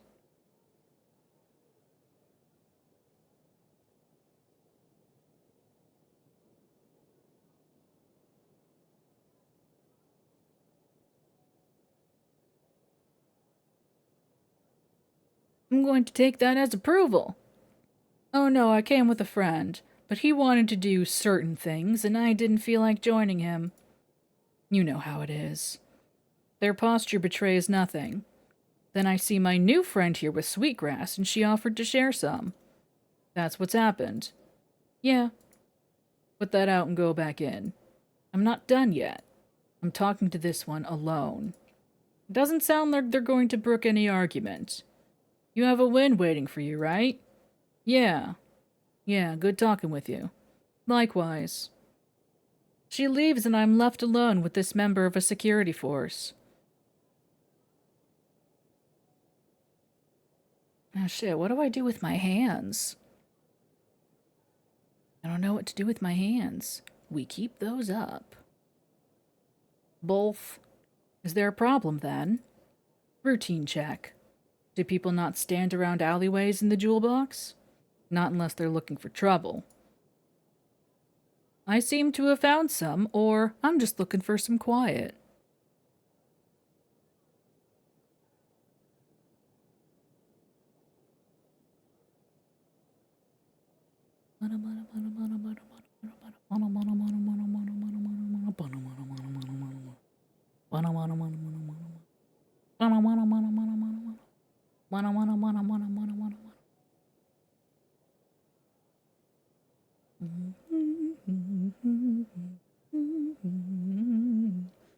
Yeah, no, just smoking some drugs. I'm not doing anything bad. I'm just smoking weed. You know, just don't mind me. I'm not. What, who, me? Would I do something bad? Who, me? Me? Who, me? I was just looking for a little bit of quiet. With another person? Better one than hundreds, I would say. The stranger doesn't look amused. Why are you here? Just to suffer? In the jewel box or in general? The marketplace. Buying. And you had time to wander around. Turns out not everything is for sale all the time. I'm waiting for a shipment to come in. That should be enough truth to convince them. And what have you been doing while you wait? Seeing everything the marketplace has to offer, or minding my own business?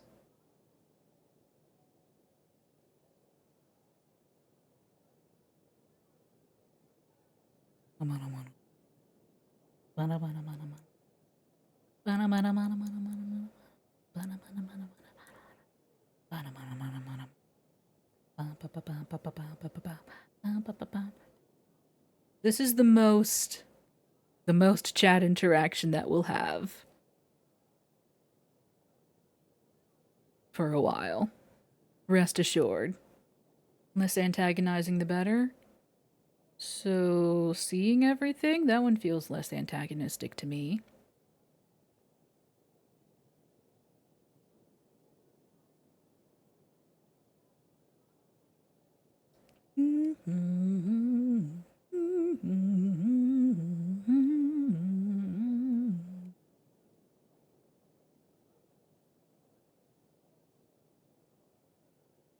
Stab him with the knife we don't have.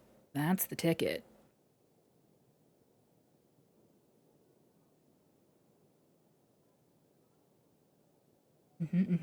Yes. Just looking around. Oh, I've been everywhere. Even if I'm not buying, it's incredible to see everything there is to offer. The staff at the Leaping Bear have been very good at advising me where to go. No answer, but that's better than a bad one. Open up your cloak. What? I need to check you for dangerous objects. Accept or refuse.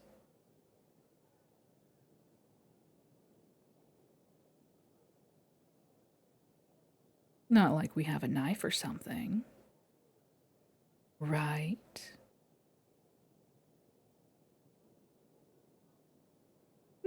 I don't think we have any dangerous objects on us.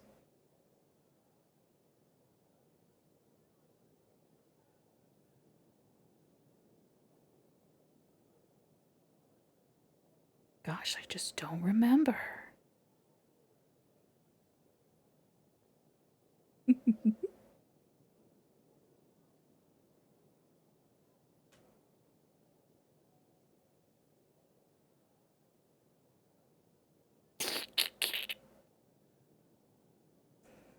So that's a yes then. We accept? We accept. Good thing I didn't take a knife.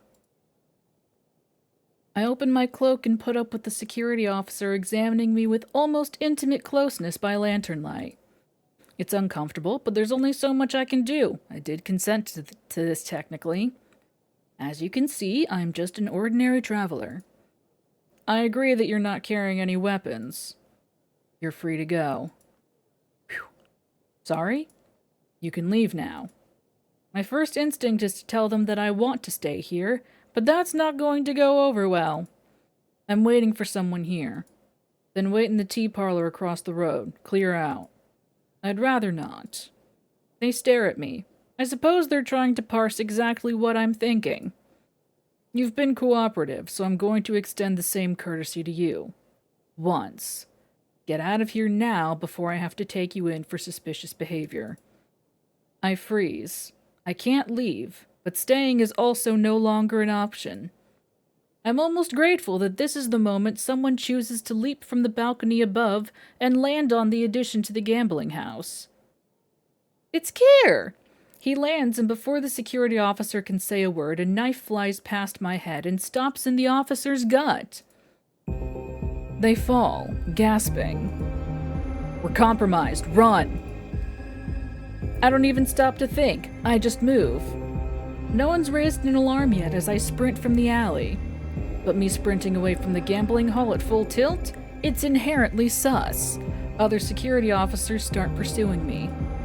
I reach my first crossroad within seconds. Alrighty, I hope y'all remembered where to go.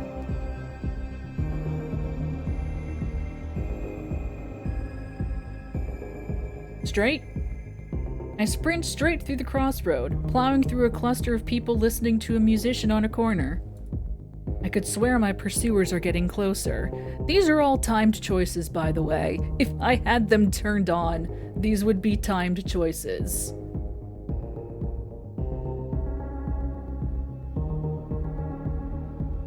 And they're fast.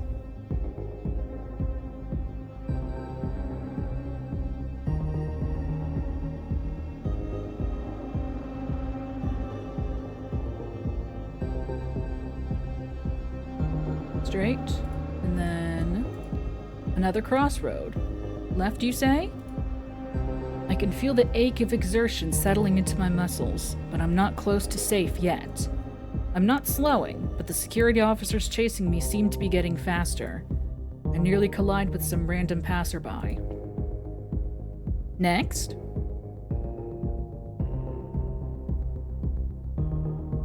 Left again. My legs and lungs are burning. This is even worse than when Keir abducted me. Then I could just follow him. Stop them! The general apathy of the crowd around me means no one will help me. But no one seems keen to help security either. Bless the moon. Even so, one of my pursuers is getting dangerously close. Gotta shake him. Slip through a group of people or create some obstacles. Do I have screen shake on? I'll probably turn that off. Never mind.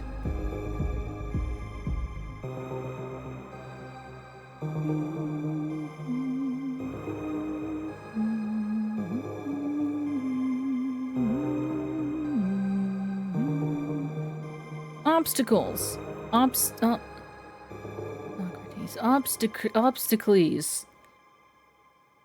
I spot someone selling an assortment of chairs, with several tall stacks within reach. I can't help the words that come out of my mouth. Sorry about this! I grab a stack and pull it down as I pass, then another. There's the fearsome racket of wood on stone, the surprised shouts of people passing by, and a quick glance back shows none of the security guards as close to me anymore. Almost there. Where was it again? To the right? I know what I'm looking for, and thankfully the security is just far back enough they won't see me. Oh gosh, what was it again? What store? Was it? Oh, I could have sworn it was. Oh, but... Oh, the butcher! I practically tear the door open. I need sanctuary! Sanctuary! The front room is thankfully empty, but the butcher is quick to jump to action, letting me into the back. Well, if you say carpenter, then gosh, we have a split vote. My goodness. But as a split vote, I am the tiebreaker. Leading me into the back. The room is chilled with blocks of ice, and there's a faint smell of blood. At least there's a roof to keep the cold in. I have to fight to keep from panting, the cold air harsh against my throat. I feel lightheaded from suddenly stopping. All my blood is in my legs, or that's how it feels. You're hiding here. The shopkeeper opens a wooden chest, empty, and pulls out the bottom panel. There's a deep hole under the false bottom, a natural gap in the mountain stone. It'll be cramped, but I am in no position to complain. Thanks. I climb in, and the butcher puts the false bottom back in the box over me. I hear him pile a few things into the chest and then close the lid. Someone is pounding on the stone counter in the front room. The butcher must go back into the front room because I can hear voices, but not the words being said. I close my eyes and strain my ears. I can hear my pulse, but also people coming into the back. Footsteps. Words are still difficult to make out. I cover my mouth under my mask and try to breathe silently. Please, please. There's a loud bang, and I inhale so sharply I almost choke. Someone's kicked the chest I'm hiding under. Not enough to disturb the false bottom, thankfully, but still. The lid is opened. I don't move, don't breathe. I keep my eyes closed tight and my mouth covered. Please. The lid is closed. The footsteps get further away. In the darkness, I pull away my mask just enough to run my hands down my face. It's back on when the butcher comes back to get me. You staying here? For an hour or two, if that's all right with you. Don't touch the goods and you can stay. Thank you. A few hours in the cold alone with my own thoughts is not fun. But it's a relief compared to the escape I just endured. When I feel like the coast is clear, I leave the butcher and make my way to the safer side of the ruby walls. I have to meet Keir and the rest now. When we reunite, it's in the run-down pub in Mousehole. Hey, Analius, what took you so long? I was hiding in the butcher shop waiting for things to cool down. Boo. Why were you... Good job hiding, Analius. We only just got here ourselves. I realize exactly what's going on a second later. Keir, you shithead. Fine, take it out on me now. Did my running around as a distraction actually do anything? It was a guarantee. But we were already done with the hardest part of the job. You were duped. Keir wanted to be absolutely sure we'd be safe and used you to do it. And risked my life in the process. If anything went wrong, I would have been killed. You would have. We would have. His cool acknowledgement only serves to heat up my temper. And you didn't hesitate for a second to send me on an especially dangerous, unnecessary job just because I'm your least favorite. If you're not making a list of which of us gets thrown off a cliff first, you're not thinking far enough ahead. Hey, look, throwing people off cliffs. Keir. Anything else I should know about then? Are you gonna feed me things to check for poison, or sell me to get intel? Fuck off. You're the one who decided I'm disposable. I just want to know how much. I knew you weren't going to get killed. You don't need me to tell you that you're quick thinking and fast on your feet. I could rely on you to be a distraction and let the rest of us get out safely. But you couldn't let me know what I was doing. No, I couldn't trust you to do it if you knew what I was asking. Maybe I just won't do anything you tell me to then, unless I understand why. I cross my arms. Keir can't see me seething, so I settle for communicating it in posture instead. Drinks on us! One of the servers, a barmaid with pretty hands and a full flat moon mask, delivers drinks to our table. I'm pretty sure her name is Delight. Thanks, babe. Don't make me regret this, Griffy baby. Griff will be on his best behavior now, right? Yes, he will. He almost sounds like a chastened child. Keir lifts his drink. To a successful run! The others raise their tankards. This one is just preference. Are we getting sloshed, or do we not drink? Me personally, I don't drink. But maybe an alias here drinks. You know what? I'm gonna make an executive decision. We're getting sloshed. To hell with it. Might as well get drunk. I toast with the rest of the thieves. The glass clinks and we all drink. Well, show us the loot. I think we've earned a look at our prize, right? Yeah. Halo and Lave go through their pockets and drop some small things on the table. God, scars, that's the stuff. Griff turns to the server. We got a couple of good necklaces. Nothing wild, but we're not going to turn our noses up on that, right? Some compass stones, a few rare coins that I know will go to a good home. And the bit we got commissioned for. A genuine witch ring. Now where have we heard that before? A witch ring? You're serious? As the grave. Well, that sounds very impressive. Maybe even worth putting our lives at risk for? Witch rings give power to the wearer. The longer you wear it, the more power you get. It's just about the only magical thing that won't ruin your life. It won't ruin your life directly. But there's a lot of fighting over them. Yep. And that means people willing to pay a lot to get their hands on one.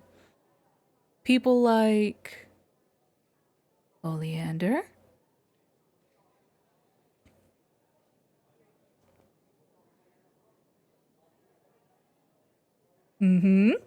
If you recall, we met Griff on Oleander's route. We met with Griff in the tea house. And Oleander instructed Griff to send Keir his love.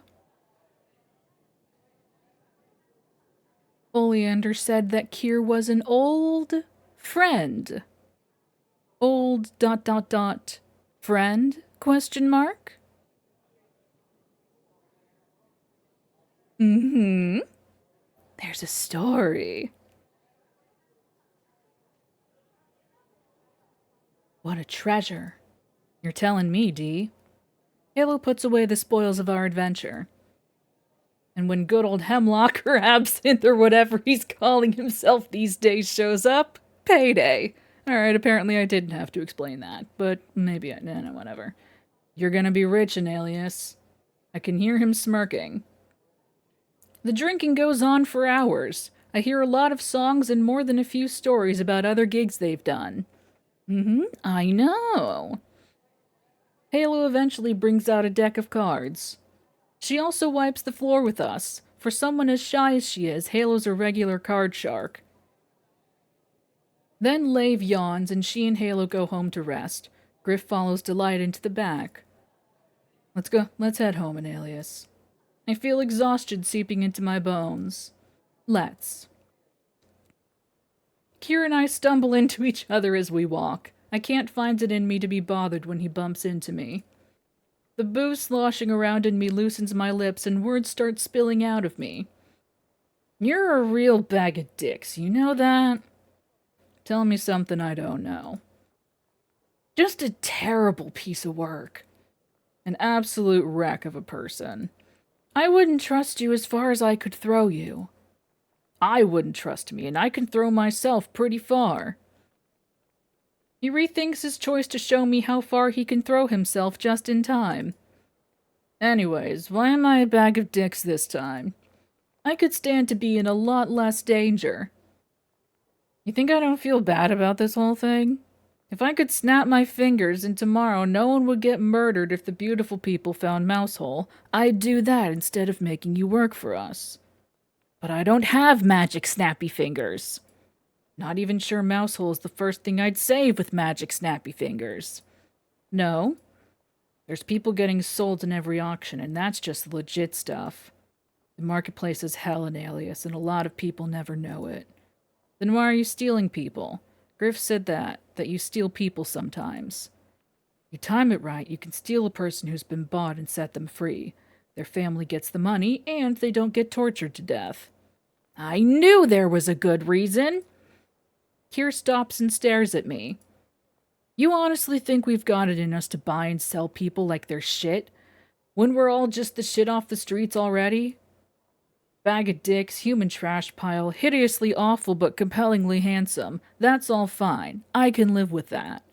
But sacrificing a life for my own happiness? Fucking never. Good! Yeah, good. And what about you? I'm not keen on being a bag of dicks, but it's better than being a monster. No, not that. The magic snappy fingers. What would you save? The downtrodden question mark? Mousehole question mark? Myself question mark? What would I say with magic snappy fingers?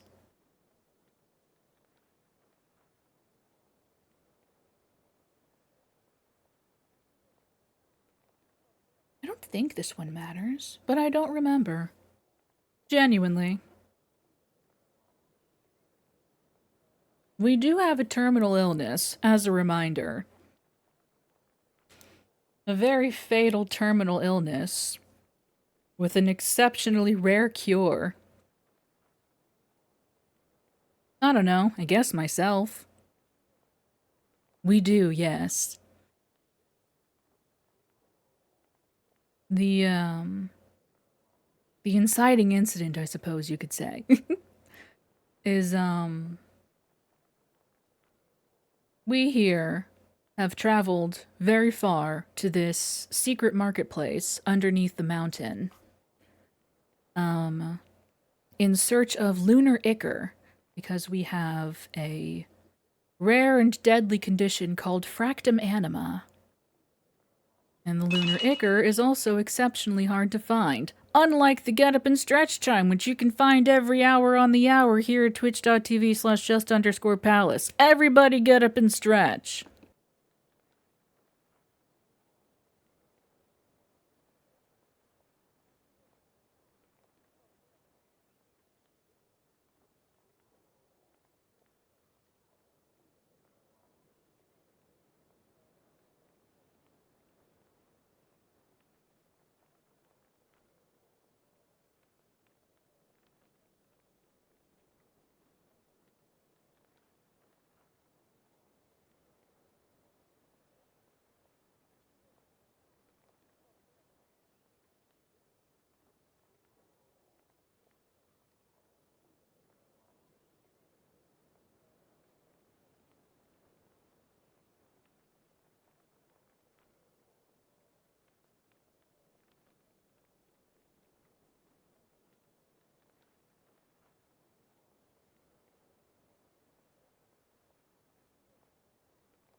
Excellent work. I don't know, I guess myself? Makes sense. The Lunar Ichor's for you, right? Yeah. Why? What is it for? Oh, why not? Hey, thanks.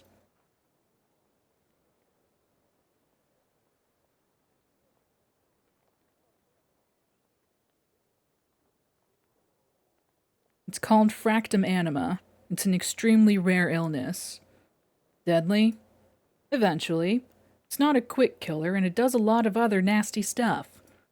Not really a fun post-job chat topic, though. For the record, no matter what we picked there, it would have led to us telling him about our fatal disease. I'm sorry. It's not your fault I'm sick. Right? No. Still, sorry all the same. Thanks. It feels good for someone down here to know about it, what I'm going through. The house with the blue shutters is right before us. He puts a hand to the wall of the house and murmurs something softly into the walls. Then Keir unlocks the door and lets me in. Welcome home, Analius. He's still standing in the doorway. It's an arresting image. This man who is ruthless and generous in equal measure, welcoming me into his home both as a kindness and blocking the door because I am a prisoner. Then he reaches for my face. I refuse to flinch away, and instead of touching my mask as I feared, he drops his hand on my head. Is this going to be a habit of yours? CG! He pats the top of my head once, twice. See how fucking tall he is? Ridiculous. Giant.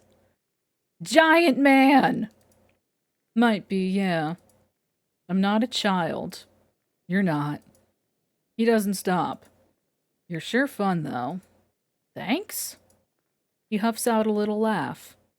Despite everything, you're a good egg. Despite everything. You talk too much, you're sarcastic and mouthy. Point taken. But still, good egg. He takes his hand away. Alright, enough of that sappy stuff. I'm tired. He closes the door behind him and heads for his room, scooping up a snack. I'm left alone in the room. I'm exhausted, but I do feel a weight coming off my shoulders. For now, it's home. Chapter 1 Best End. Welcome home. Yay! Well done, chat. Yeah, Keir is a sweetie.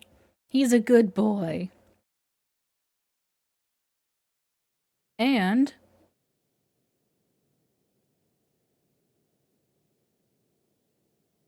hold.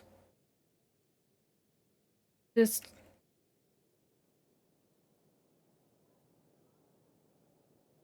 Keir is the other one with a chapter 2 at the present moment. It's Cirrus and Keir who have a chapter 2. And I just, if I may, for just a moment.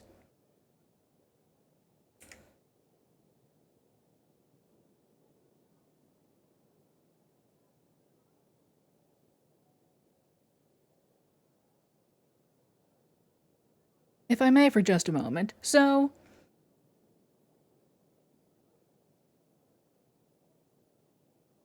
yeah. For the announcement of chapter 2, the devs released this lovely piece of art right here. Wait, hang on. Shit. That's the wrong window. Stand by.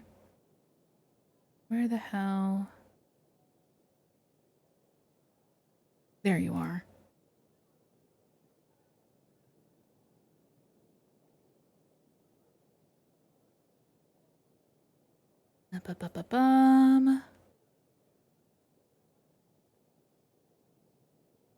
There we go.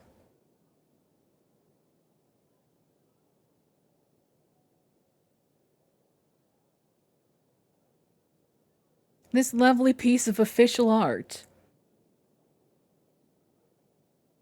It's so good.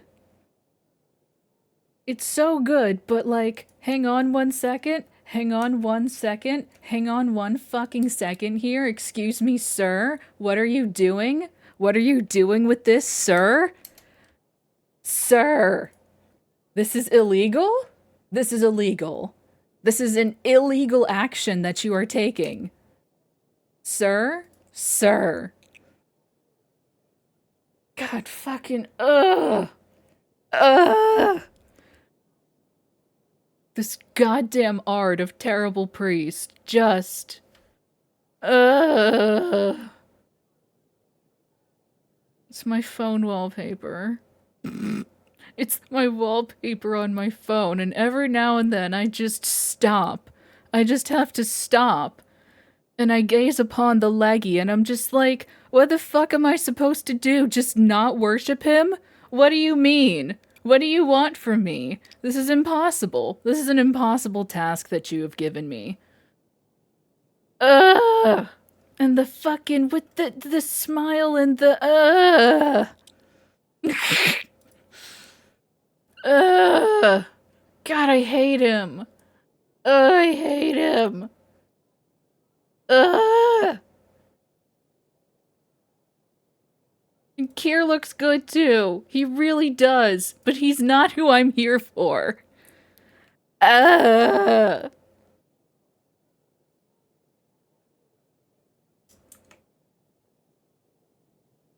Anyway, I just needed to share that. It's really important to me.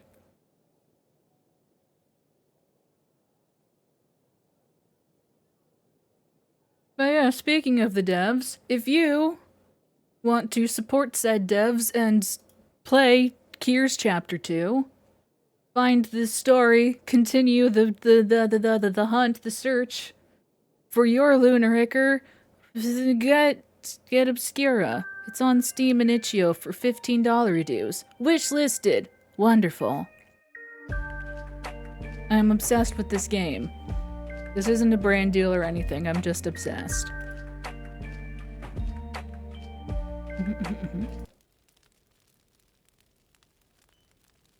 And now we have one final location.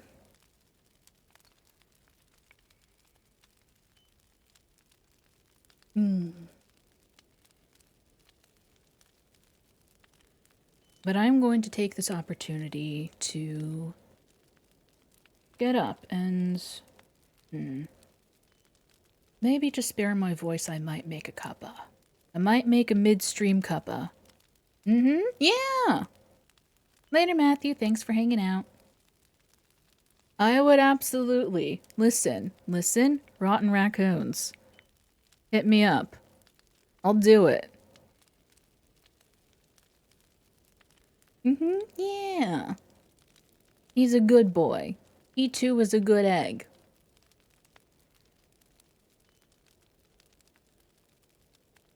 And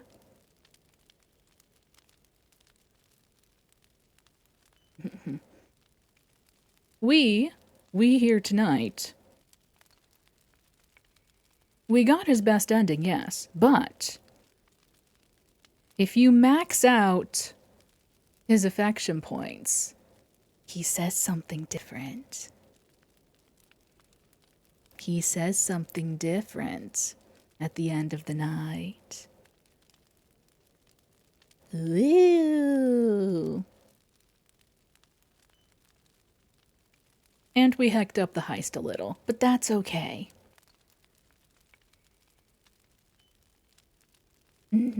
Intriguing. But yes, even though we are going through all these routes, there is still so much more. All of the bad endings, for instance. Such as what we saw with Cirrus. All those delicious bad endings where horrible things happen. Yippee! Anyway, let me actually drop us back to menu for music and vibes. And, I'm gonna go whip up a cuppa. We'll reconvene here in approximately 5 minutes. Break.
Welcome back, everybody. And hello, Detective. This is the new Call of Duty. They really went in a new direction with it. Tonight's tea is hibiscus. Just straight up hibiscus. I'm waiting for it to cool down before I take a sip. But I do love me a hibiscus.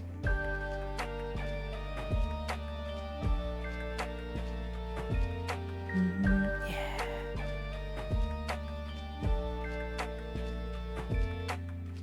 Now, for our final route, our final run, do we have a preferred mask? We've worn them all now.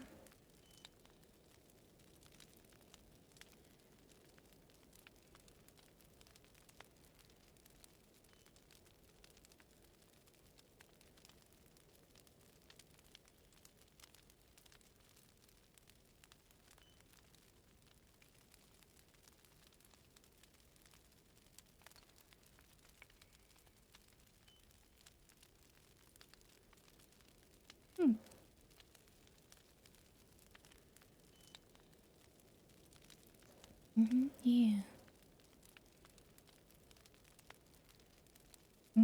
Yeah, it's nice. I think my personal favorite is the burgundy, but cream is very nice.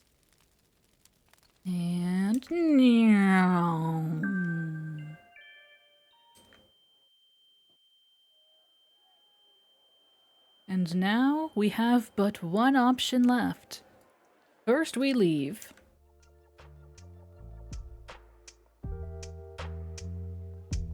Let's do the opposite options, just for funsies.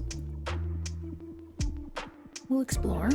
The music is lovely, but my curiosity is practically tugging at my cloak to keep looking. I need to know what this event is for. I walk deeper into the space. Through an open doorway is a large parlor. Oh, I think. Yes. Notice me. Loud laughter. Ah, yes. I wonder who that could be. And then on the other side of the room is a man who immediately draws the eye. He's dressed brightly in contrast to all the skulking shadows around him, myself included. Perhaps his posture is a little stiff, but I certainly was stiff as a new arrival to the marketplace. Unlike me, though, is all the evidence of wealth on him. The shining white clothes, the gold trim, the new shimmering mask. Any problem here can be solved with enough money. Maybe he's got solutions. And if he's new, I might be able to play my cards right. And now we go say hello to the wealthy stranger. Hello, darling. It takes me a moment to swallow my initial nervousness, but he's clearly more on edge than I am. That alone gives me the necessary push I need. Up close, I take notice of smaller details on him.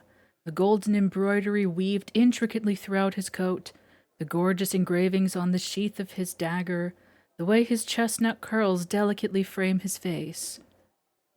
Yeah, it's a familiar-looking knife, isn't it? Isn't that funny? It's funny, that. It's almost like we've seen it before. In red. Not too long ago.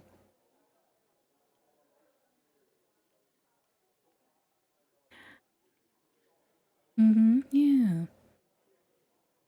He's quite beautiful. I waste no more time and slide into the seat next to him. Hey. Oh! He jumps right up, frazzled. Forgive me, I didn't notice you. Who? Are you alright? Yes, I'm sorry. I only just arrived here the other day. Jackpot. He's as inexperienced as can be. Easy prey. His voice is lightly accented, tinted with warmth. I think I recognize it, but I can't quite place my finger on it. Then we're the same. I pause and hold out my hand. An alias. An unexpected blush rises to his cheeks as delicate fingers hold mine. Then he turns it so my palm is facing down, and by the time I realize his lips are gently brushing against my knuckles, he's already pulled back. His smile radiates kindness, but I'm left confused, having expected a handshake. Is this how people greet each other where he comes from? That's a lovely name. I'm truly delighted to meet you.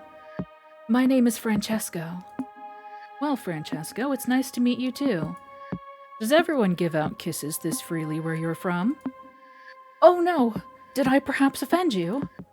That wasn't my intention. Is it that unusual to kiss someone's hand here? Incredibly sheltered. He might not know the ways of the underground at all. For all I know, he gave me his real name just then. It's uncommon to say the least, but I'm not offended at all, just surprised. He's dead meat. Maybe we should take him to the church. Oh, are you certain? Sure, you can relax around me. Okay. Oh, the extra layer. Ooh.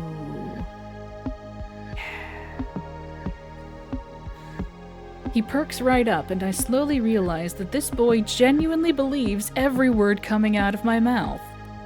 The thought is almost frightening. I have to ask about his name. There's some unsavory characters down here who are all too willing to take advantage of people like him.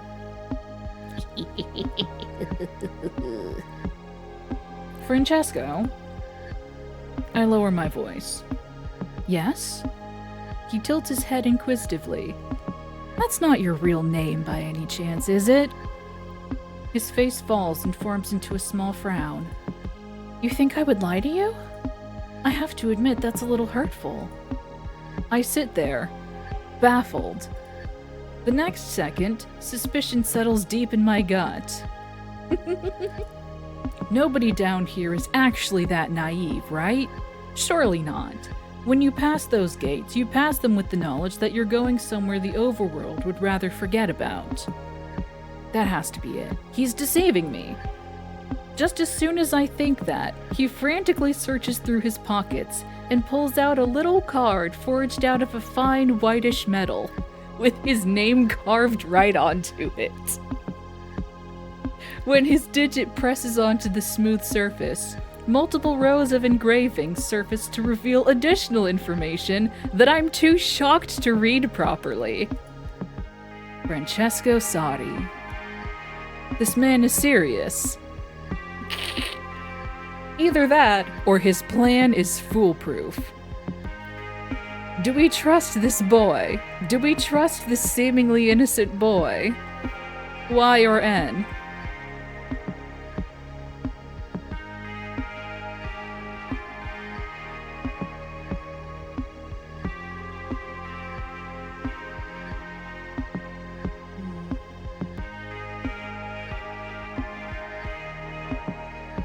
Honestly, I probably should have let it steep longer. My hibiscus tea. Because most of my teas are, they're based in like a black tea with like other stuff mixed in.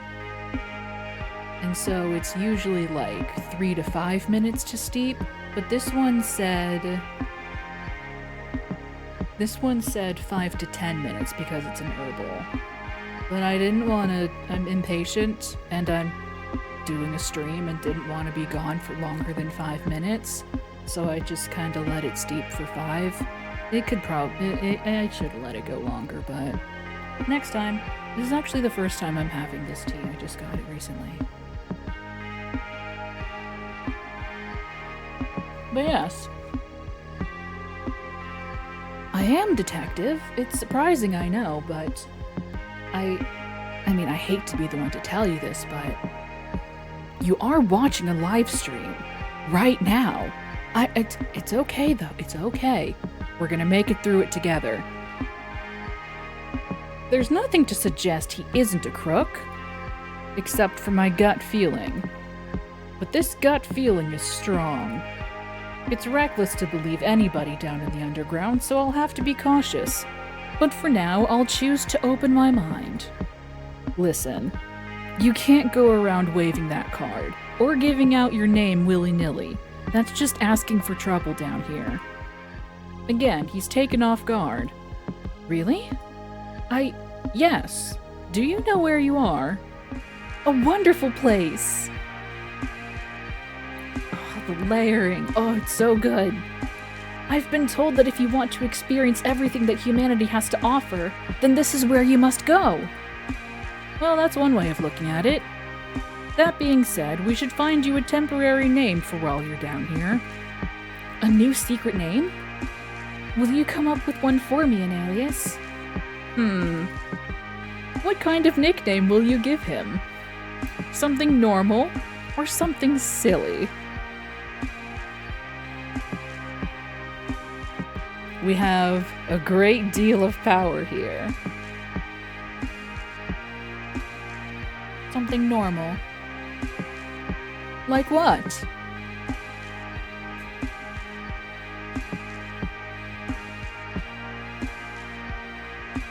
Whether it's normal or silly specifies the kind of reaction that he has to it. So true, Detective. What even is normal, if you really think about it?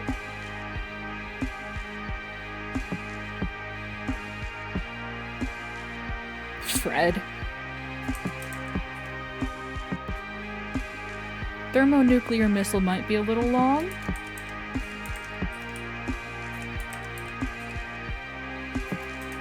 Aww. It gave me thermonuclear and I was like, wait a minute.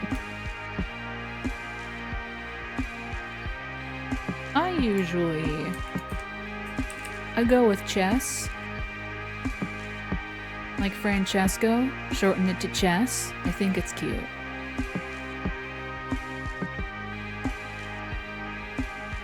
That or I pick the silly option and call him baby girl.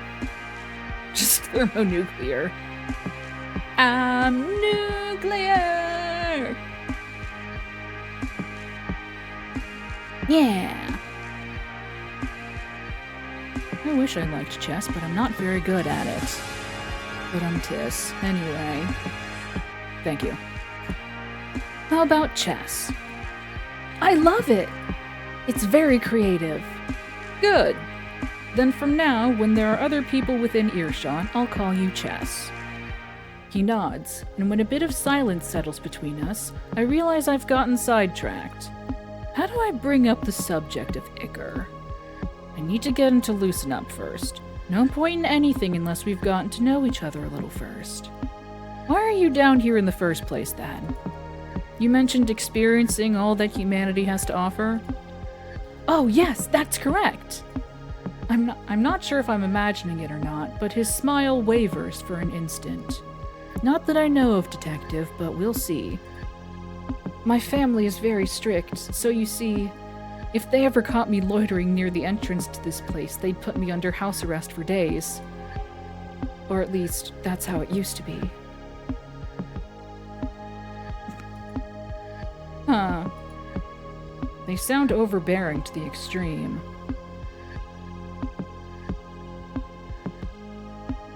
My father also taught me chess. I think when he taught me in that one, session, I think I won a couple of times, and I don't think I've won a game ever since then. So, you know.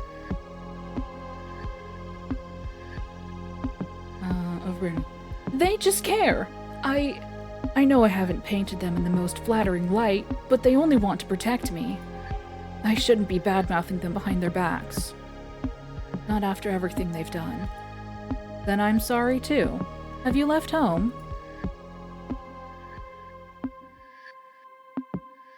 He stiffens and lowers his head awkwardly. Not good. He's clamming up. Just as I'm about to figure out how to salvage the conversation, he peeks back up. What about you, Anelius? You're asking if I left home? He nods slowly. Maybe he's looking for reassurance. I left a long time ago, or not yet? I mean, technically speaking, we have left home because we don't live in the marketplace, but that's not what he's asking.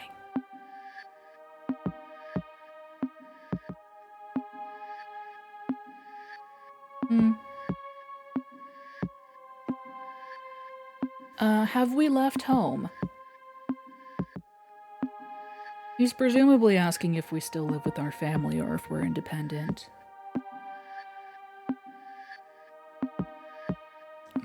Definitely needed to steep longer. Not the best cuppa. It's alright. Very watery. Unfortunate.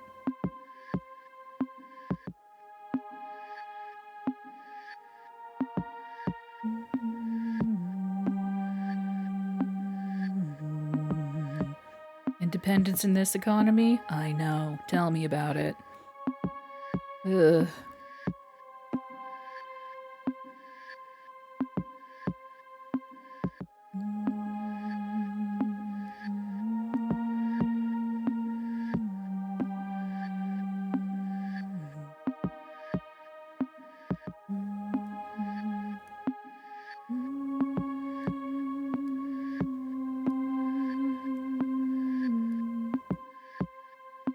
Not yet. No, I still stay with them. I haven't figured everything out well enough to move out just yet. But I hope to leave someday, of course. Oh, I understand that. They must treat you very well. I'm sorry, I'm prying. You don't have to answer that. That's alright. I did leave home. I've got duties on the surface, but I wanted to take some time off on my own. He fidgets, but words come easier to him now. Duties? Duties. I prod for more answers. Yes. My family hails from a long lineage of successful business owners. They're expecting me to handle one of the newly opened branches once I'm finished here. I don't have much in terms of wiggle room. I have to make them proud. His voice falters as I sense we've reached a difficult topic once more. But I've gotten enough information to satisfy me. His family could be of immense help to me if I play my cards right. Boisterous laughter and glasses coming together in a merry toast every other minute remind me of how cramped this place is starting to feel. Francesco seems to feel the same and nearly jumps at the opportunity to stand up. How about some fresh air? I'd love nothing more. He hands the waitress a couple of coins and tells her to keep the change, which would have sounded arrogant if it were anybody else saying it. In this case, however, it doesn't come across like that at all. As we make our way through the crowds and finally make it back outside, I'm expecting relief in the form of a breeze, but I'm instead met with the clammy, unnerving stillness of the cavern air, accompanied by an eerie chill. Though I'm grateful for the cold, it doesn't feel the same.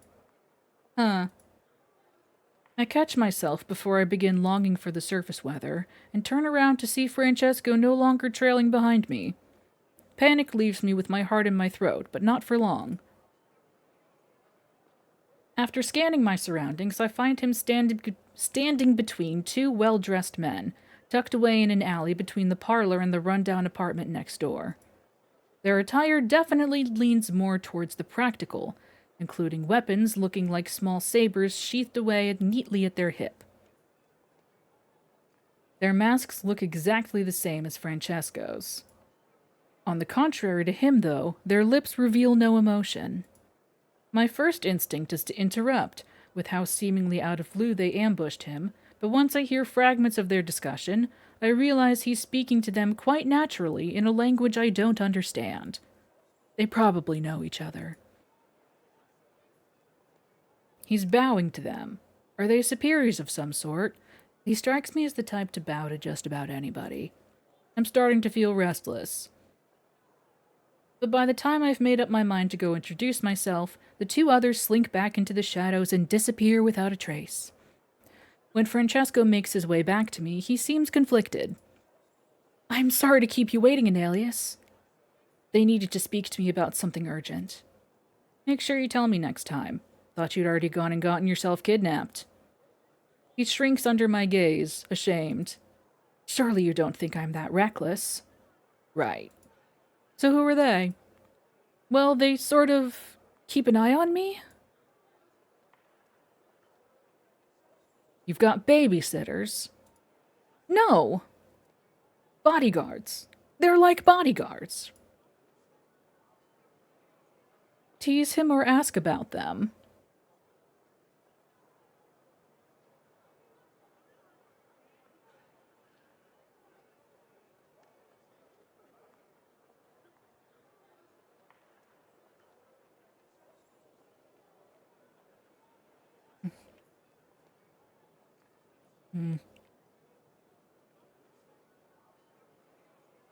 Very disappointing cup of tea. Definitely needs to steep longer. Eh.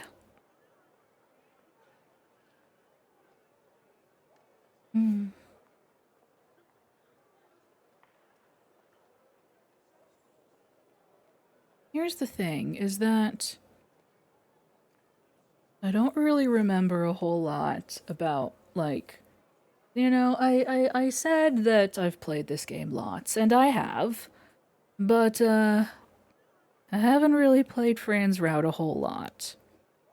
I don't remember the exact correct answers. And, well, we'll get there. We'll get there when we get there. There's the affection points, sure, but there's also a secret other stat that only comes up twice, but it is still there.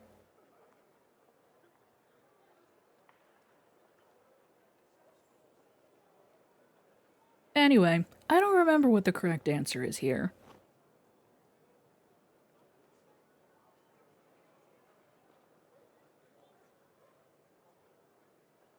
Ask nicely? Yeah. Bodyguards? What for? My family didn't feel comfortable sending me down here without anyone. His expression feels a lot more serious all of a sudden. They need me to be safe, so I will accept whatever I have to, as long as I can stay here for a little while. I've said this before, but they sound like a handful.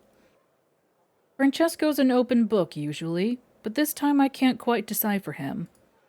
They're my family, and family is important to me. Feels like any other question wouldn't be met with much enthusiasm, so I stop. Around us, the crowds continue pushing through the streets. The lanterns cast a warm glow over our faces as our noses are tickled by the various food smells. One bump in the shoulder turns into another. We're in the way, and we've overstayed our welcome. Where do you want to go now? Did you have any plans? Well... He falls silent for a little moment. I have a confession, Anelius. Can we go to the bridge? Bridge? You don't know where it is? No, lead the way. At this point, I've still got no leads, and impatience starts to gnaw at my conscience. But I need my conscience to be quiet for a while. I don't know what confession Francesco is talking about, but it feels like he's started to trust me more, even if just a little. Okay. This time it's my turn to trail behind him, allowing myself to be led through the tiny streets of the marketplace. Part of me is still cautious. This could be a trap. But I still those thoughts too. The river comes into view, and we follow it until we reach the aforementioned bridge. It's in a pretty good state considering how long the marketplace has been active. It's made entirely from crimson wood, supported by painted steel beams. Paper lanterns hang haphazardly from the side railing, some dipping so low that they even touch the surface of the water. That can't be good for 'em. Despite the people passing over it once in a while, there's a serene quality to it. He turns to face me, smiling. Anelius, do you remember when I mentioned that this place was where one should go to experience all that humanity has to offer? I do. Suspicion falls over me. Well, that is what I want. I want to experience everything. Huh? What exactly do you mean? I have lived under constant supervision most of my life. And now I finally have a chance to spread my wings. I want to be reckless for once. I want to feel alive, do something just for my own sake. But still, I don't feel like I can do that alone. I think I see where this is going. Yes. Anelius, please. I'm sure you've got more experience than me. You seem like someone I can trust. Let's go on an adventure. An adventure? You'll have to be more specific. Is there somewhere you want to go? Something you want to see? When I said everything, I meant it. I want to pull my first all-nighter. I want to drink and be irresponsible. I want to visit the most underground clubs. I want it all. There are so many sensations I've never felt before, and I'm making it my mission to finally live my life to the fullest. His revelation leaves me slightly surprised. He'd almost sound like an overzealous teenager if not for the subtle desperation in his tone. Well, this would be our chance to change our mind and go back to Oleander, but we've already been with Oleander. Lead on, my boy. It might be irresponsible, but I somewhat believe him. What escapes me is how he's able to trust me, a hooded figure among many others in this marketplace. Say I were to accept and join you for this escapade of yours. Why would you choose me? It's not like I've done anything to earn your trust. Maybe I'll be the one who ends up kidnapping you. Oh no, he's into it. Then at least I'll still be experiencing something new. You've got a screw loose, Jess. That might be so. But that's all right. I know you'll have my back. I have no words, nor the energy to tell him how gullible he's being. Fine, I'm not one of your babysitters. Let's go on an adventure then. Anelius! Francesco almost hops in place with delight, smile so bright I can't look away. Thank you! I can't wait! I've got an idea. He frantically points at a street with clothing vendors nearby, the expensive kind. There's somewhere special I want to take us, but we'll need to look our best first. Do you have an evening outfit? Thinking back on it, I've brought nothing of excess. All my belongings are purely practical. Nothing that would make me look my best, no. Then allow me to gift you one, as thanks for accompanying me on this journey. As the warm light of the lanterns contrasts with that of the glowworms illuminating his face, I think for a second time that he's beautiful. That's very kind of you. The clothing vendors sell an astonishing variety of rare fabrics and beautiful handmade pieces. Silvery satins, purses with jewels stitched into the surface, and nightgowns so long they reach the floor.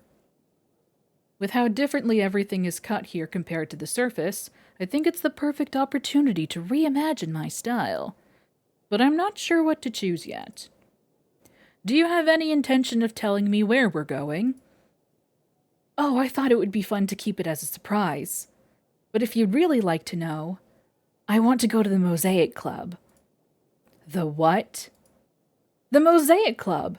It's one of the largest underground dance halls. No, I'm well aware of what it is. I whisper back in a hush.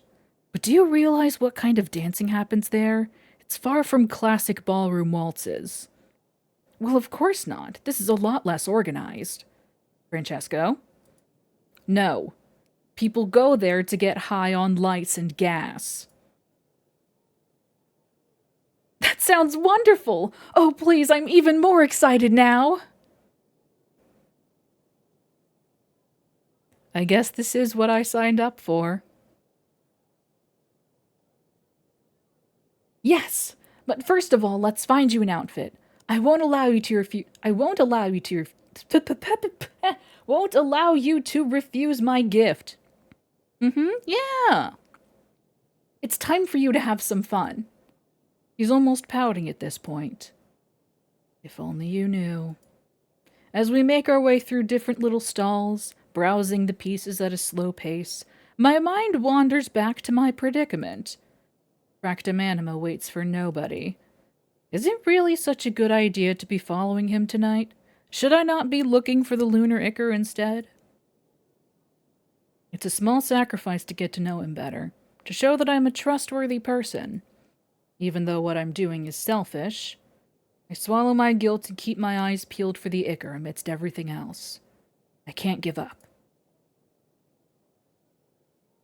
Finally, inside a quaint tailor's shop, Francesco holds up a piece of fabric. It's pure black silk, luxurious and smooth to the touch. Simple, but classy. I think a piece made with this could look incredible on you. You think so? Black's my color? Yes! The idea of you wearing this is... His cheeks flush scarlet.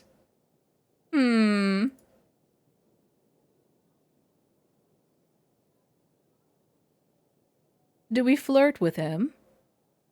Do we flirt with this darling? I hesitate to call him a boy because he is an adult, but he feels like a boy, you know? Maybe boy with an I.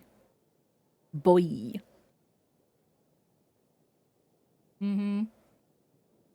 Mm-hmm.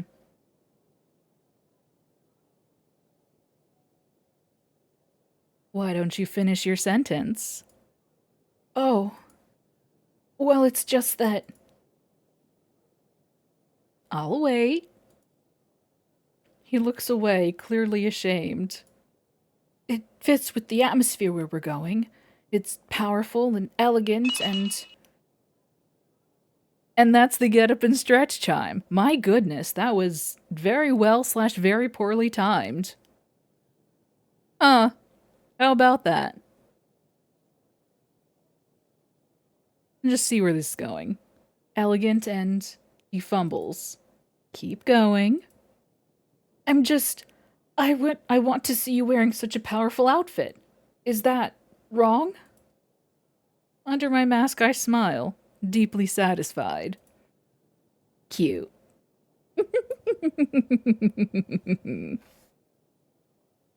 And now we get up and stretch.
Cute.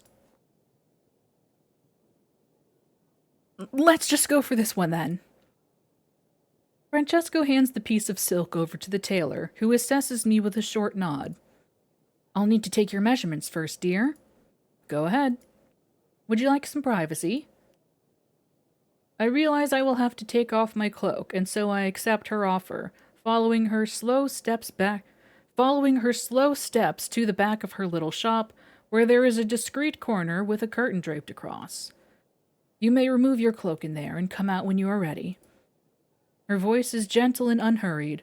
It's an almost comedically stark contrast to her mask, which portrays a set of vaguely unnerving hollow eyes that follow my every move. Charming. I shed my cloak without second thought and reveal myself to the tailor. I hold my arms up and allow the elderly woman to wrap the measuring tape around me in quick, practiced motions. In the meantime, she gossips.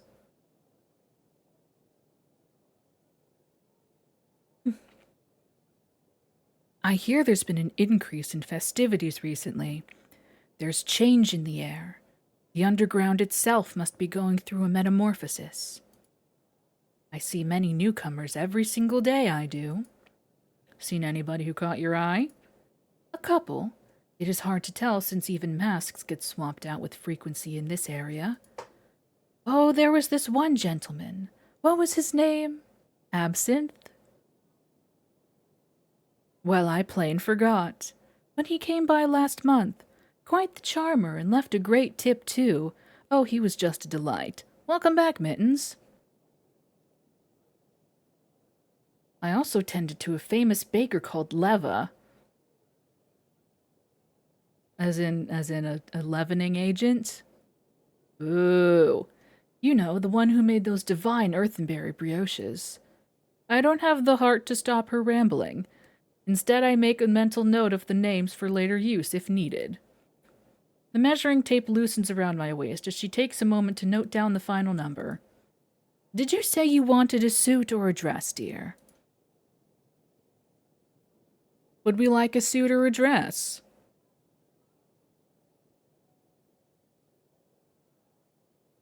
It's not quite as easy to be like, here's the description of this. Dress, dress. Dress, dress, dress. Very well. She nods and carefully writes down some details in her notebook.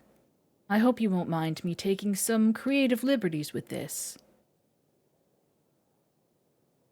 Far from it. I encourage it. Thank you, dear. Meet Francesco, Mittens. We make our way back outside, where Francesco is waiting, wallet in hand. How long will it take for the piece to be ready? The excitement in his voice is obvious. I can pay extra if you'll make it a priority, madam. And when will you be needing it? Tomorrow. That is very short notice. Creating a full-body piece in that amount of time is beyond ambitious. Consider a week instead. No, please, I'll pay you double. He raises his voice. The sudden desperation confuses me. Surely he's not that impatient. Jess, the Mosaic Club can wait, and so can I. I'll pay triple. Please, madam, there's not that much time. Wait, what?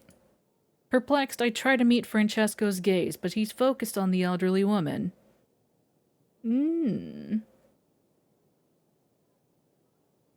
Hey.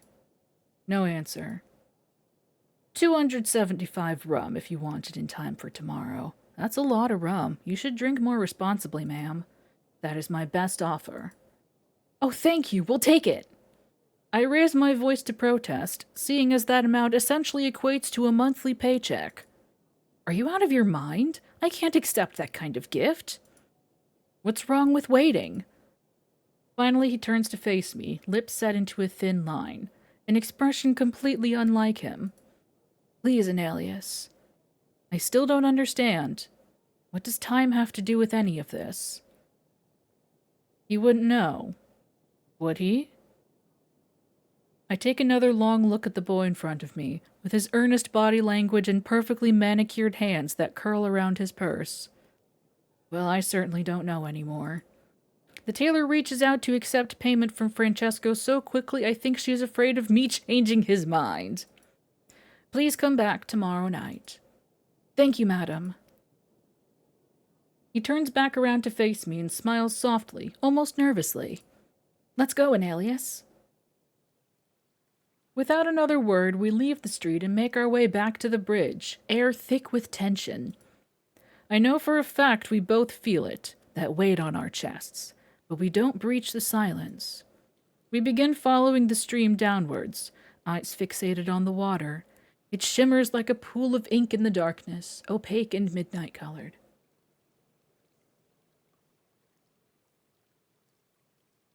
Several theories form in my head. He's either got a secret of his own, or he's nothing more than a petulant child with no concept of patience. That doesn't seem right. My stomach twists into knots. Maybe he's afflicted by fractomanima too. Then I stop those thoughts dead in their track. I'm being unreasonable. We arrive at a point where the river flows into a small opening on the side of the stone wall and can no longer progress. Around us, voices have hushed, and glowworm lights barely illuminate our faces. Well, that's a given, detective. I don't waste any time and turn to face him. Francesco. He nearly jumps at the sound of his real name. What's got you all agitated? Well, I just got a little too excited about the event. I'm sorry, Alias. Yeah. A little too excited? Right. A little too excited. Right. Do we call him out or let it go?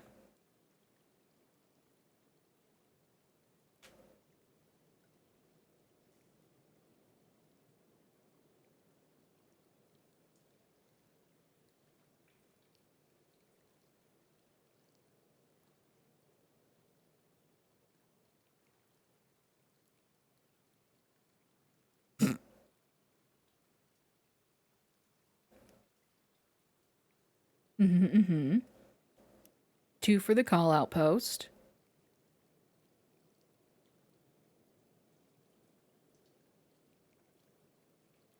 Nice try. Instead of trying to pull the wool over my eyes, you want to admit there's something you're hiding from me. So you're lacking time. But why is that? He's semi-stunned into silence, lip quivering. His head droops. Again, the guilt rears its ugly head, but I brush it off, focusing entirely on the man in front of me. It's not as though you're not hiding anything from me either. I feel my pulse accelerating. Of course he's right, but that doesn't stop me from curling my lips in distaste, thankfully hidden away behind the privacy of my mask. Is it really so wrong to hide some things? His voice raises in volume. Is it an alias? Is it wrong to withhold information in the underground?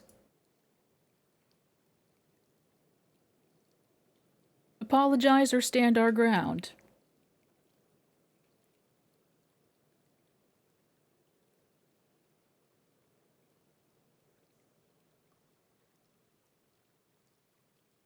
One for stand.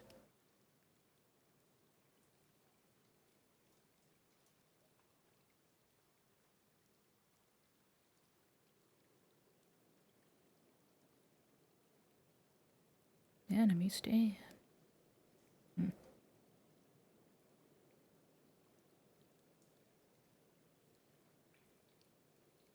2 for the enemy stand.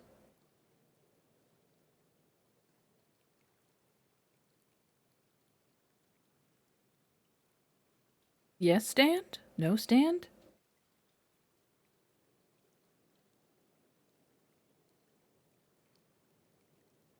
Hmm?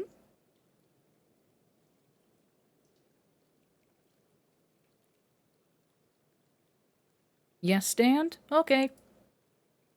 No, it isn't wrong. Then, but I never claimed I was going to be fair and righteous either. You just decided that after we had our conversation. Until you tell me what you're hiding, I will not trust you. Heavy silence drapes over our shoulders like a thick, suffocating cloak. I'm agitated, and I can tell he is too. Then he takes a deep breath. I don't need you to trust me. That's not what I asked for. All I wanted is for you to be my partner during this adventure. It's a little hard to embark on life-changing journeys with someone you believe might stab you in the back. What? He almost physically recoils. You heard me. Is he shaking? Did I take it too far? No, this is a precaution. That being said, he's the only clue I've got. And if there's a chance he could actually help, then I need to stop tearing him down. I'll just go. No, don't leave. Before he has the chance to turn around and walk off, I speak up again. I'm sorry. I don't actually mean it. That was unnecessary. The paranoia has gotten to me. He seems unsure how to react. Have you had your trust broken before? Yes, but I don't need to lash out at you because of it. It's okay. I understand.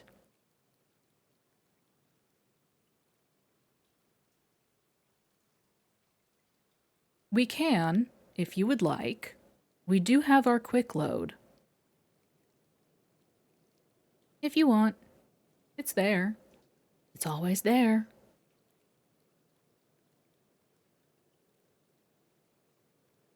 Accept our fate? Okay. Finally, some semblance of peace replaces the previous crushing tension, and we breathe easier. Finally, Francesco glances over to the streets behind us, still alive with constantly changing crowds and vendors and music, and I realize I've forgotten about how much time has passed.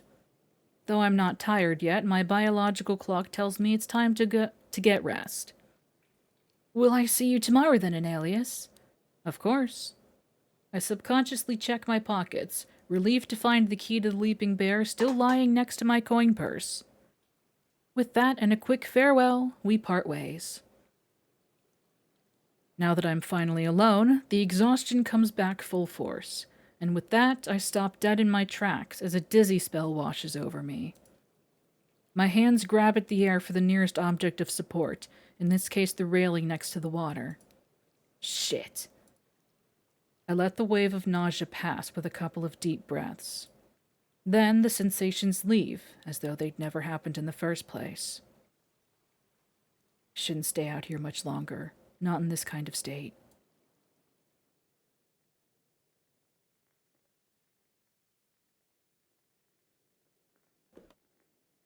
The way back to the Leaping Bear is straightforward, thankfully. The moment my bedroom door closes behind me, I collapse onto the wooden floor. The very same. I make quick work of my mask and toss it aside, relieved to breathe normally again. At least sleep comes quickly now. Not even the worries of how tomorrow will go keep me awake. When I manage to peel my eyes open, I don't know what time it is. I suspect I've overslept, judging by how crusty and famished I'm feeling. At least my mind feels clearer than it does yesterday, and I eventually make my way down the stairs and towards the bar, where I order some oatmeal as usual. Today it's served with different toppings, caramelized coconut flakes and a dark burgundy-colored syrup. The taste test reveals that it's concentrated blackcurrant. Bayou is Louisiana. Here in Florida, we have the Everglades. Tonight has the potential for being the biggest mess. I need all the energy I can get. I don't allow myself to dwell on those thoughts for too long, and soon enough I'm out amongst the stalls and wares once more. The wares are, all in all, no different from usual. Each stall will swap inventories once in a while, but the chance of anything rare popping up is minuscule at best. I start to recognize the owner's masks, and they mine. With each passing minute, I'm more and more tempted to go find Francesco. It feels like the only way I'm going to advance my search in any significant way. My fingernails dig into my palm. I should go ahead. I've been searching for a while. I easily find my way back to the tailor's stall where we agreed to meet again. Francesco is already here, leaning against the wall so as to not get in the way. You're early, Chess. Anelius! Yes, I just couldn't sit still, so I decided to come here as fast as possible. How long have you been waiting? Too long is my guess. His silence tells me everything I need to know. Let's pick up your outfit first. I believe it's ready now. His lips widen into a soft smile. The tailor beckons me inside, where she hands me the completed garment. My fingertips instantly glide over the surface of the material, a feeling of pure luxury. Once it's on me, the floor-length dress hugs my every curve. Its neckline dips low, revealing my collarbones and chest in an extremely flattering way. Ooh-ah. It's an instant confidence boost that makes me stand up straighter. The silk feels divine against my skin. I find myself missing the privacy and safety that my cloak offers, so I am pleasantly surprised to see an additional cloak placed aside for me, embellished with swirling patterns. The hood comes up again, but I leave a gap in the cloak to reveal the silk underneath. Hey, we know that cloak. That feels much better. When I step outside of the changing room to reveal my outfit, the tailor quickly smooths some wrinkles away and otherwise nods, satisfied. Quite stunning. Do you like it? Do I ever. Thank you for your hard work. Don't you mention it. We're grateful for your generous patronage. After stashing my previous outfit into a cloth bag, I make my way towards Francesco, who instantly goes rigid, lips nearly trembling. His whole body, right? I hope you did pay her triple. She's done a pretty good job. Yeah, his posture. Definitely. She did. His voice almost comes out as a squeak. I'm going to assume you like what you're seeing. I will check my posture.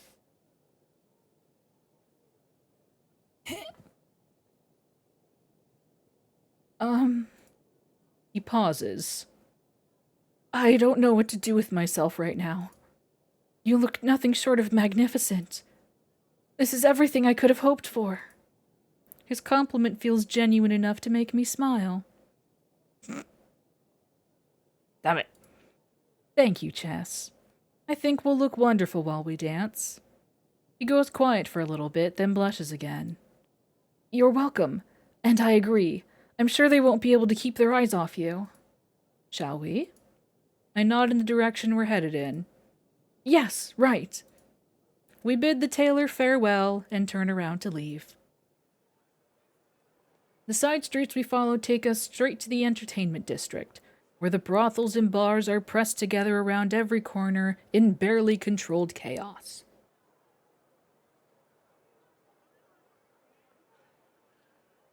Among it all, the Mosaic Club seems worn down. The facade has long since lost its colors, and the only indication of it being said club is a metal sign hanging loosely at the front.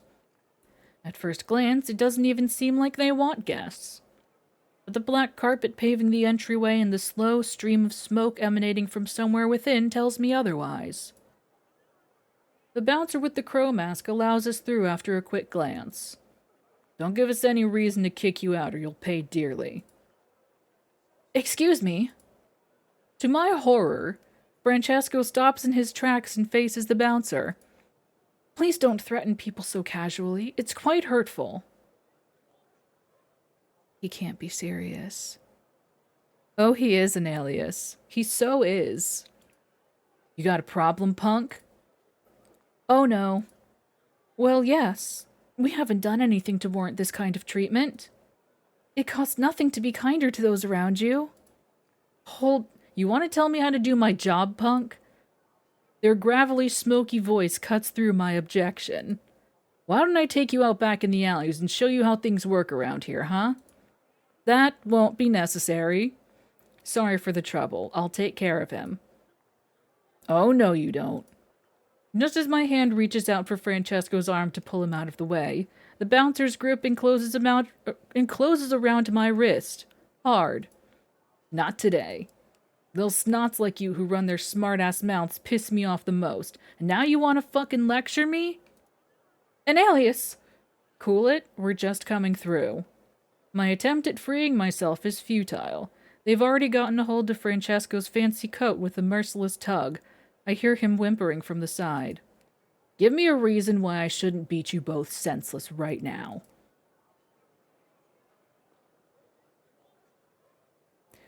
Do we bring up the club's reputation, or do we insult them?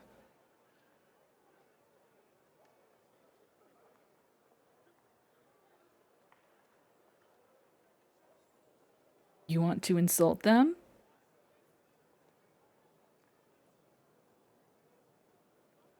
Let's do one. I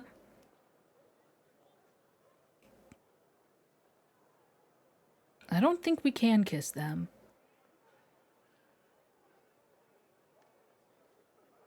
Uh-huh. Since we've decided on one, let me tell you about option 2. Option 2 is something that whenever I see people are like, oh, I'm starting Francesco's route for the first time. I tell them to, I say, make sure you insult the bouncer. And I add a little devil emoji to indicate that they should not listen to me. They should not listen to me at all. Because insulting the bouncer leads to bad things. Very bad things. It leads to not one but 2 bad endings. It's kinda how we get our organs stolen. Not explicitly that, but real talk, it made me feel feelings. It made me feel bad. It made me feel like a garbage human for allowing this precious boy to come to harm. This PNG of a man to come to non-existent harm. I felt like a bad person. It's bad. It's real bad.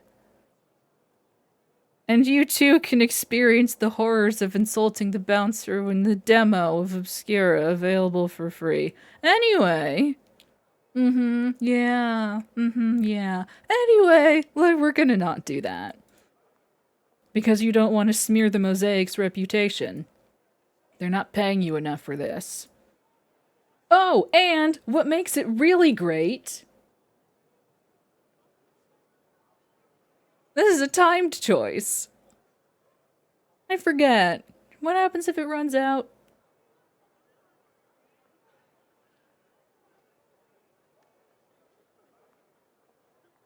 Oh, I see.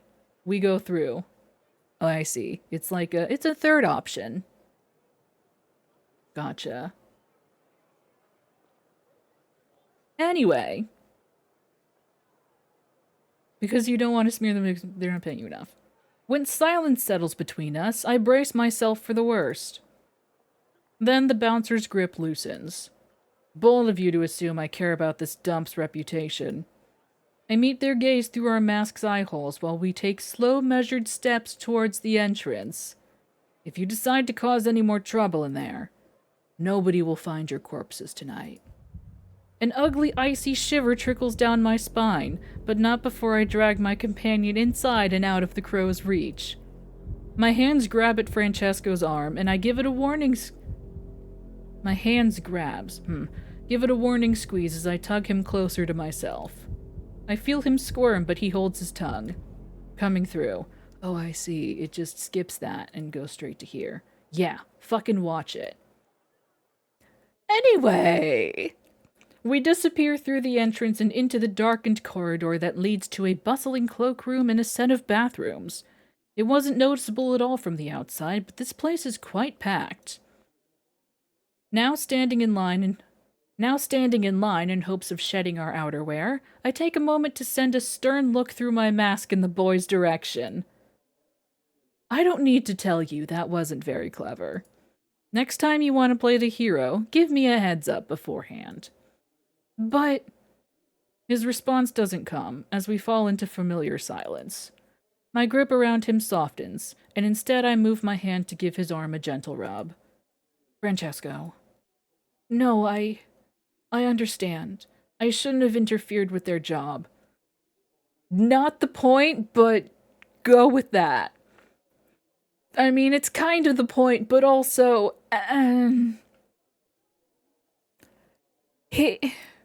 He's a little confused, but he's got the spirit.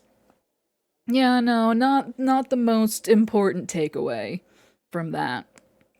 His crestfallen posture makes my heart unexpectedly ache, as it dawns upon me that I genuinely feel bad for scolding him. You were trying to maintain our dignity, so thank you for that. His head droops lower. I've caused you so much trouble, Anelius. I'm sorry. Raise your head. It's all right. Here, let me take your coat. When he unbuttons said coat with delicate fingers, it reveals a crisp, freshly ironed shirt underneath in a silvery color that shimmers under the muted lights. It complements his warm, bronzed skin tone to perfection. So it did. Even more stunning are the strands of jewelry underneath, all connecting into a gorgeous centerpiece that frames his collarbones beautifully. Look at this pretty, pretty boy! Look at him! So precious. Very pretty.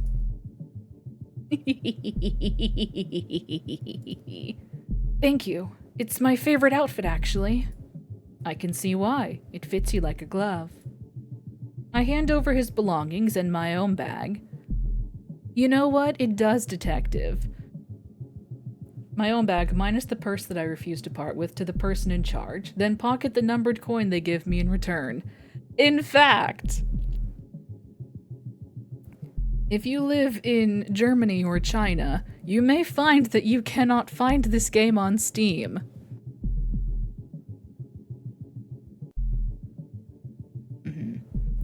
And, the reason that it says, or like, it got a warning with the early access release, the release of Keir and Cirrus's Chapter 2s. It got an update. An update that it got a warning from Steam, a warning that it doesn't deserve because it's not true, but Steam doesn't understand that. I believe it's frequent nudity and sexual themes, which is objectively false. But do know that it's entirely Cirrus's fault. It's all his fault. And that is... No, it's not actually. No, it's not actually. No. We've had first punishment, but what about second punishment? With my new outfit exposed, I don't miss the way Francesco's gaze lingers on me. Slowly but surely, the previous tension melts away. The low thrum of the bass in the background floods our senses.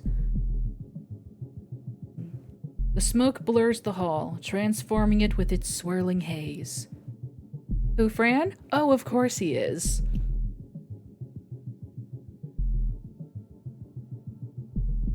I thought I could make out a smell, but I'm mistaken. The smoke is thick and odorless. We should be safe here. I'm ready to go now. Then let's go in. I hold out my arm towards him and he takes it, linking us together as we make our way through the rest of the corridor, leading us to the main dance floor. Once inside, I instantly shield my eyes with my free hand. Oh, there it is.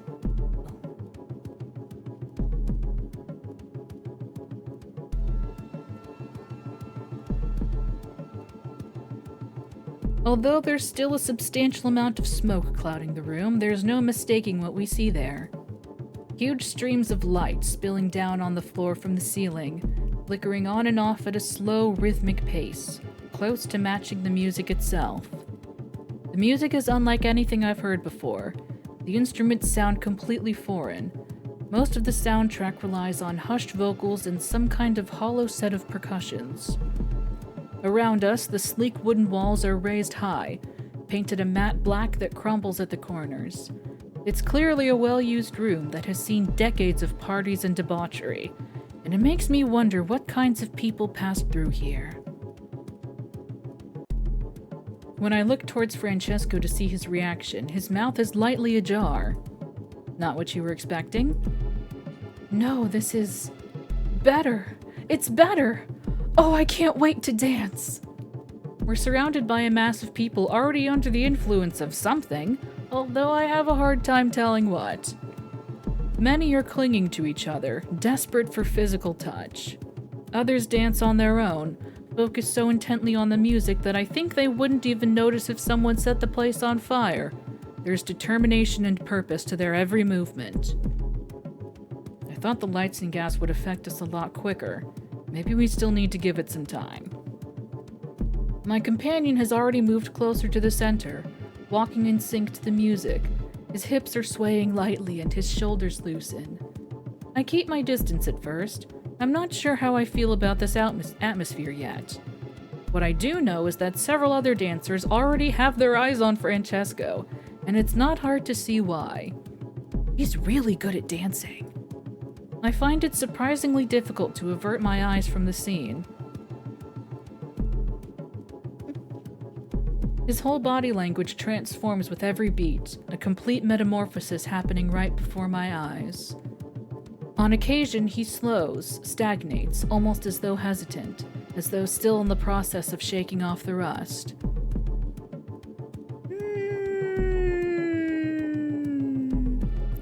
You say that as if it wasn't already there. I mean, what are we doing, really? We're just a cameraman for his grand adventure. We're his chaperone. We didn't do shit. He wanted to come here on his own.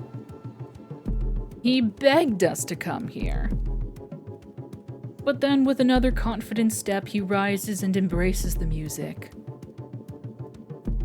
Who's to say, really? Maybe I'm learning something from Awful Priest. I have to force myself over to the counter to pick up some drinks, as the image of Francesco dancing in an almost sensual, otherworldly fashion leaves my mouth dry. 2 sour gills, please. The bartender makes quick work of my order. Lime peel, blueberries, chunks of ice, a couple of glugs of some nondescript liquor. I smell its refreshing whiff even from where I'm standing. She slides the glasses in front of me in one smooth motion, and I quickly pay up, throat itching for a sip of something cold. By the time I find Francesco again, he's not alone. An eccentrically outfitted dancer sways with him, and another has their fingertips digging into the sides of his hips, leaning down to whisper something sweetly in his ear. He shifts, adjusting his moves to match the crowded surroundings he now finds himself in. I'm hit with the realization that they look really good, all of them together, engulfed by the club's heat, soaking in the burgundy lights. And then I feel a familiar tightness in my chest. What? Wait, no, what? My lips twist in displeasure. It's jealousy. I'm jealous. Absolutely pathetic. It feels petty, the idea that this stranger would make me feel anything of that variety, but here I am. I consider the thought for a while. What if he's just a succubus? Wouldn't that be a fun twist? Or an incubus, maybe.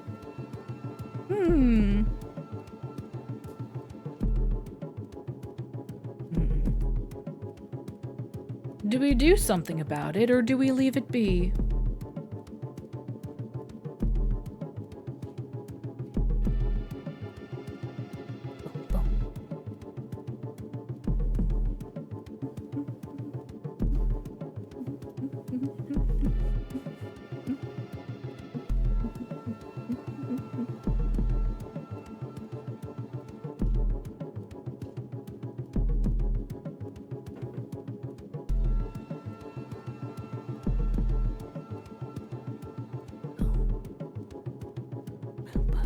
Go find your own, little darling. I don't like this. Seeing them claim him for themselves. I can't believe I'm doing this. Another warm surge of power floods my veins as I make my way towards the dance floor, locking eyes with Francesco for a split second before concentrating on the unwelcome guests. Neither of you can see each other's eyes. Hello, Jen. How are you? This is Francesco. Hey. Hey, darling. They sound just barely slurred. It is. What's wrong, Elias? Hands off the boy. What are you on about? We're having a good time. The other stranger chimes in. Yeah, you don't own him. Maybe I do. I don't feel like myself. Come here, Chess.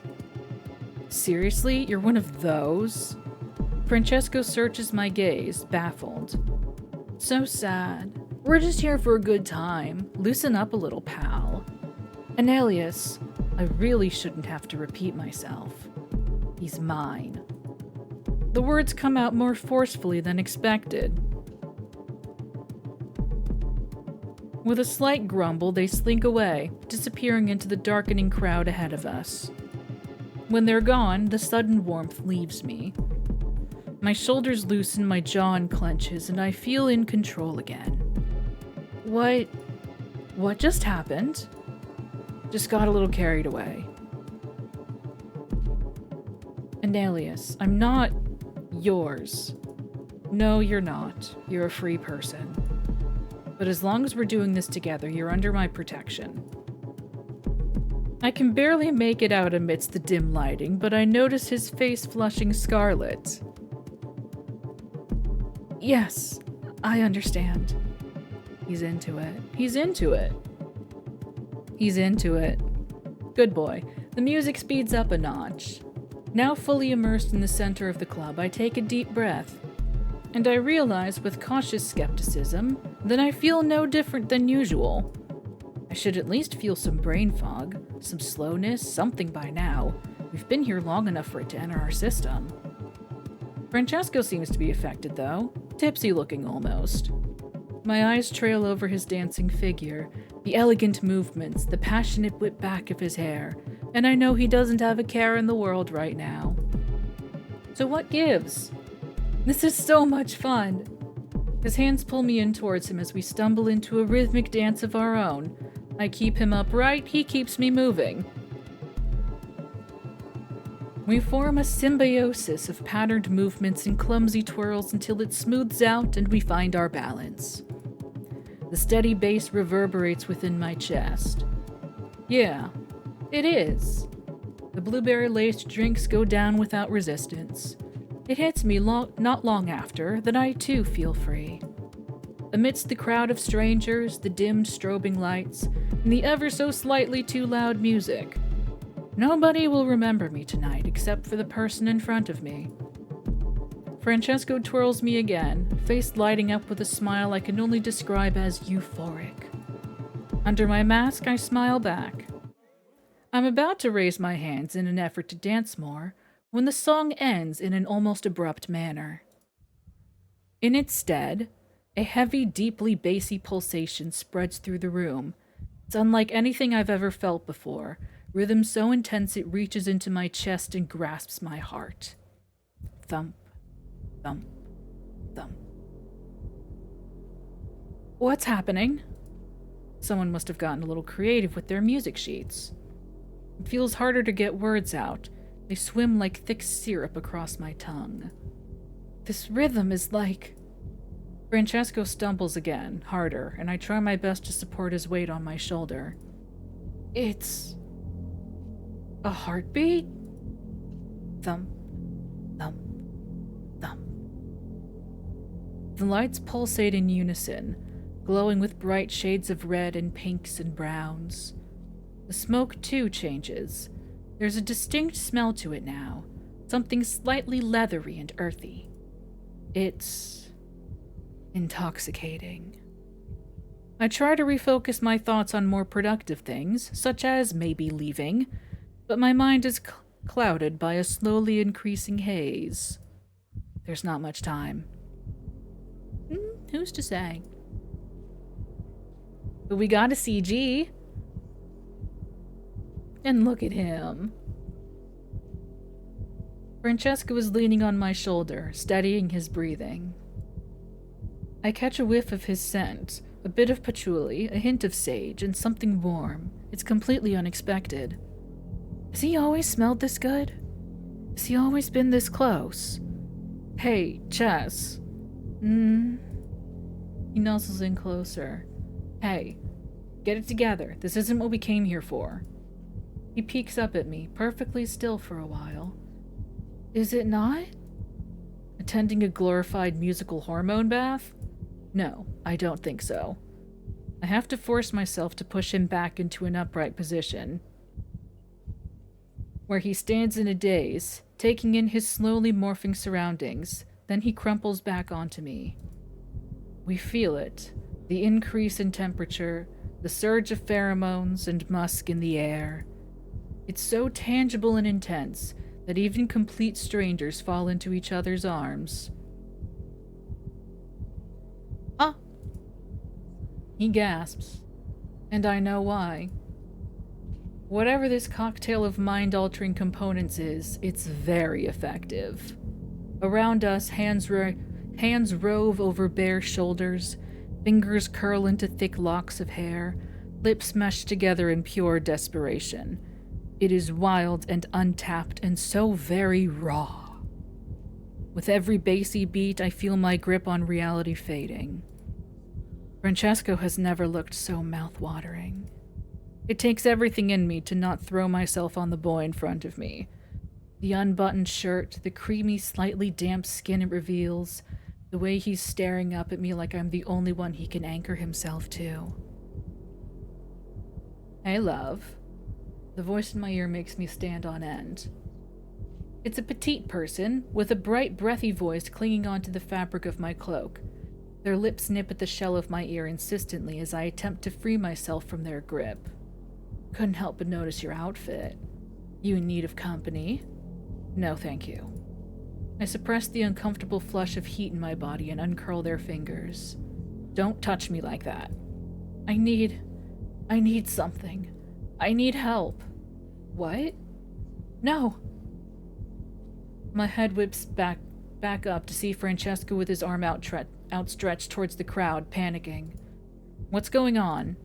My purse. They took my purse. Of all the times. When I turn around to throw the person off me for good, they've already vanished into nothing. I'm briefly seized by panic as I pat myself down to check for all my belongings, but it seems their hands didn't make it under my cloak, so I breathe a heavy sigh of relief. Then, with the adrenaline quickly leaving my system, the haze reclaims me. Come on, let's find your purse and give those thieves a piece of our mind. Yes. He fidgets nervously, writhing on the spot. I can tell he's holding himself back to the point of discomfort. Let's find them. Alright now, chat room. I will tell you, it's possible to fail to find his purse. And you don't want that to happen. So where are we going?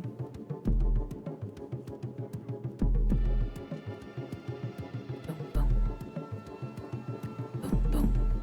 The dark corner, the bathrooms, the club entrance, in front of the soundstage, the bar, or the back of the dance floor. One for bathroom.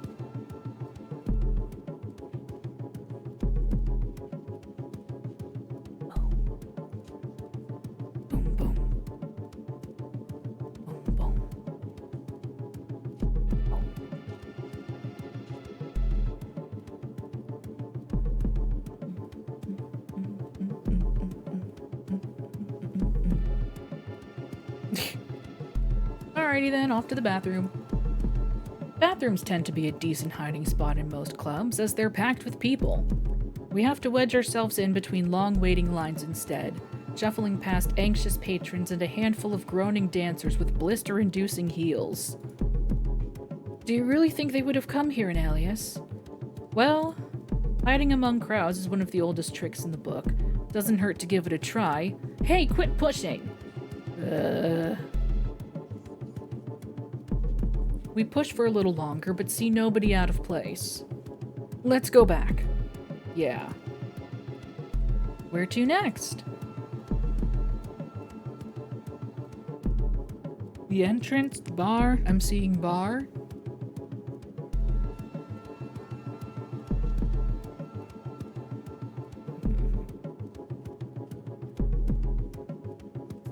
Boom, boom.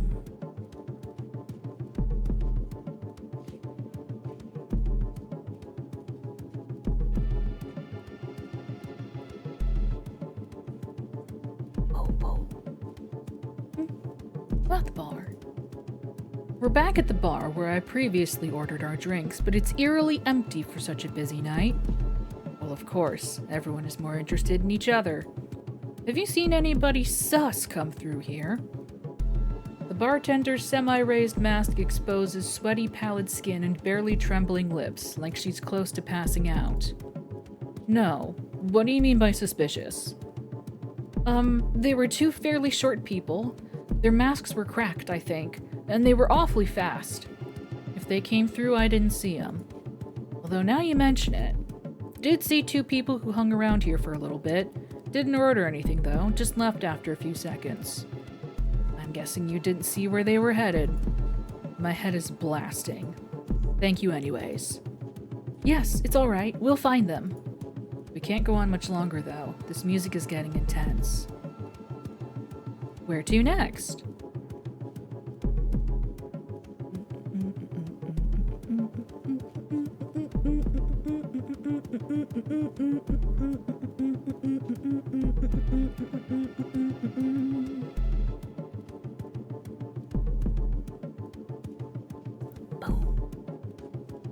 Boom, boom.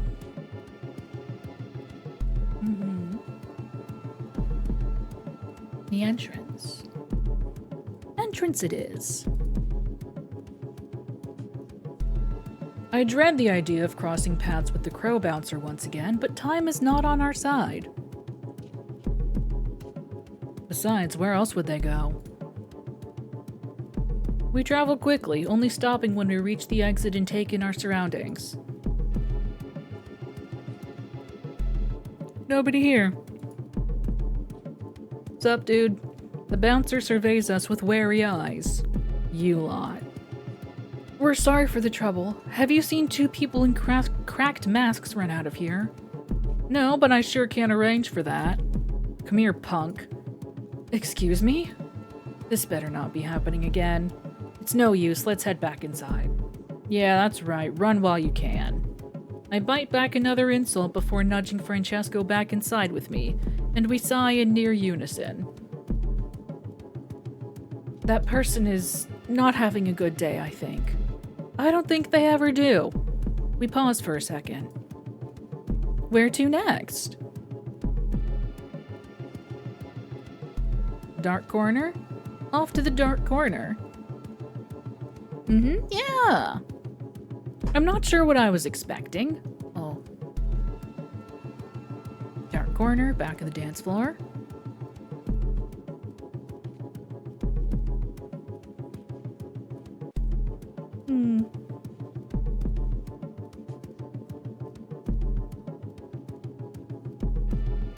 Let's do back of the dance floor then. Again, we wrestle through tight formations of people and manage to squeeze our way to the back. Well, You know what? No. Dark corner. I'm not sure what I was expecting, but the far corner of the club is decorated with dark velvet drapes to cover some peeling paint and a few empty armchairs. There's nothing here.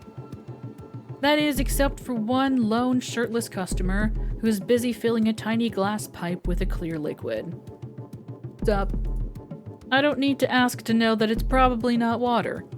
You need something? Not from here, no. I don't mind sharing. Your drugs? I think I'll pass.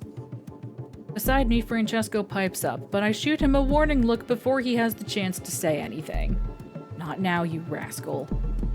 You're right. He returns to his senses, keeping his eyes peeled on our surroundings. It's the good stuff, though. The sight actually strikes me as rare. His mask barely covers his face, so I see his eyes. Tired, lidded eyes. The bass is only getting more intense by the second. My body feels so unbelievably heavy. For a second, I'm almost tempted to have a seat with him. That second quickly passes as I remember my purpose for being here in the first place. Have you seen a short duo with high-pitched voices and cracked masks? Quick on their feet? Maybe. Memory's foggy, though. Vaguely remember someone carrying something. Loud metallic sounds. That's about it. That might just be a lead. We could be going in the right direction. We'll just be on our way, thanks. Enjoy the night. Oh. Now where to? Now back of the dance floor, maybe. Again, we wrestle through tight formations of people and manage to squeeze our way to the back, where we're greeted by another dark wall. See anybody you recognize? No, I don't think so. He's growing more tense by the minute. I don't blame him. This is awful. We trail along the edge of the wall from one end of the club to the other, narrowly dodging couples, clothes, and the occasional passed-out drunk on the floor. It's growing unbearably hot in here. Every breath... Oh. Morgan Amethyst, thank you for the follow. I appreciate it. Hello. Every breath feels like inhaling tepid vapors.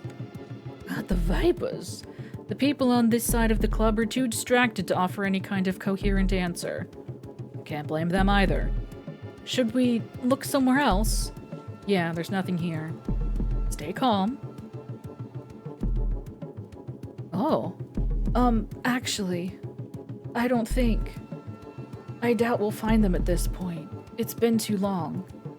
How much did you have in your purse? My heart sinks right down to my stomach. Don't tell me those were your life savings. His breath hitches. I had no choice. I had to take it all with me. What? Shit. We stand in uncertain silence for a while, slowly weighed down by the realization of what just happened. It's not your fault, Alias. You couldn't help it. There's nothing I can do right now. Authorities, if you want to call them that, are useless here. People are victims of petty thieves all the time. These thieves could have also just shed their masks and blended into the crowds and we'd be no wiser. Tell me, what are you going to do now? His lower lip trembles. I'm going back up. To my family, that is. Are you sure? He tenses up before unexpectedly raising his voice. What else can I do? I have nothing to pay for anything here. I'm a failure. There's no other way but up. We don't have to give up, Jess. We don't have to. But I will. Dejected, he takes a step back, then another. Fran, I'm sorry. Goodbye. He's gone before I can make another move, and I'm alone once again. I want to believe the horrible feeling in my chest is a consequence of having lost a precious lead for Lunar Ichor. But I know that it's because I've lost him now. All I can do is search more. For Ichor and perhaps for a stuffed purse. Perhaps a chance to see Francesco again. Even if that chance is but a slim one. Bad end. You were too late.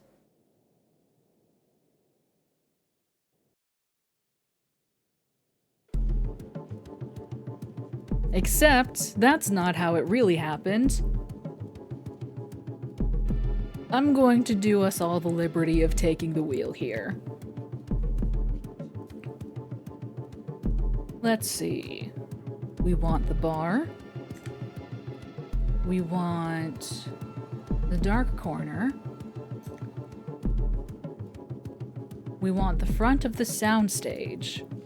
Up close to the musicians, I feel the deep pulsations even more. This part of the club is especially affected. Clothes litter the floor and masks are strewn about haphazardly. Nothing here. I check with Francesco, who shakes his head slowly. No, nothing. His gaze lingers on two barely dressed dancers rubbing against each other, and I have to give his arm a short tap. It's too loud here. We have to go. Yeah. Keep your eyes to yourself, Chess. They'll think you want to join. No, that's not it. We push past the scantily clad crowd and keep searching, when some of the masks on the floor seem to grab his attention. They were wearing these masks! So they've been through here. Ditched their masks and everything, the slippery bastards. We need to keep going. Yes! Where to next? And oh hey, a new option has become available. Basically how this works is the bathrooms, the club entrance, and the dance floor are all duds.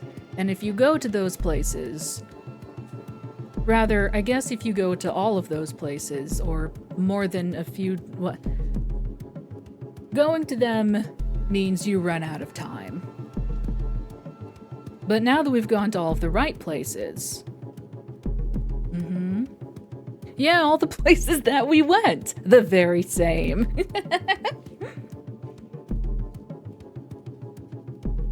To be fair, I didn't remember exactly. I thought back of the dance floor was useful, and dark corner was not useful, but I mixed them up.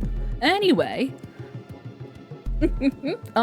Yeah. I'm sure a detective loves exactly that.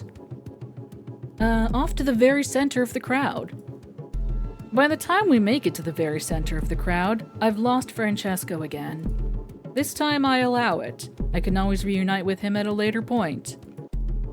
That's not so much the case with his purse. My eyesight is starting to blur a little at this point, and there's a heady warmth swirling inside me, growing with every intake of smoke. But I do see something. No way.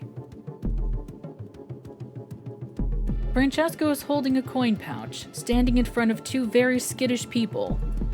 In return, he holds out some cracked masks to them. I'm sorry, but I hope you understand why I'm asking you to return this. What you did wasn't very kind. Please take your masks back too, okay? You're making a mess of the floor otherwise.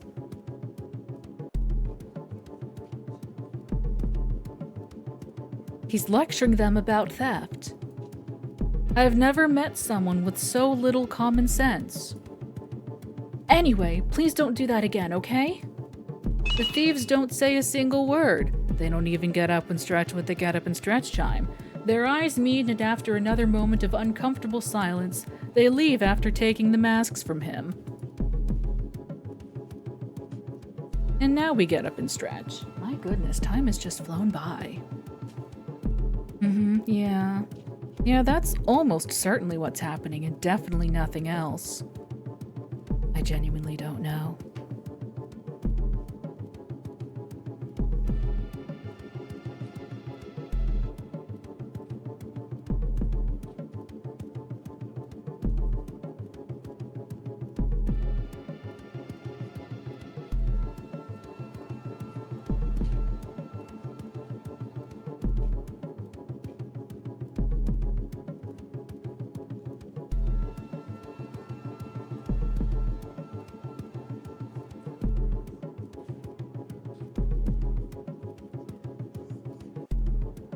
I'll cut a bloody path.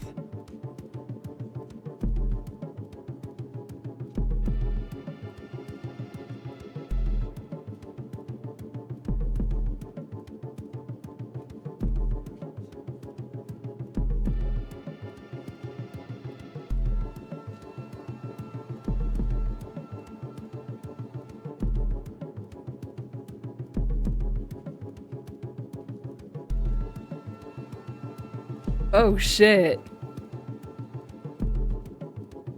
Nice rolls. Excellent rolls. So close. So very close. I finally join him. Chess.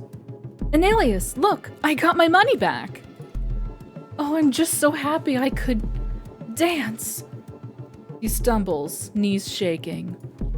Well, you could dance, or you could take a break on one of the benches outside where we're not getting pumped full of pheromones.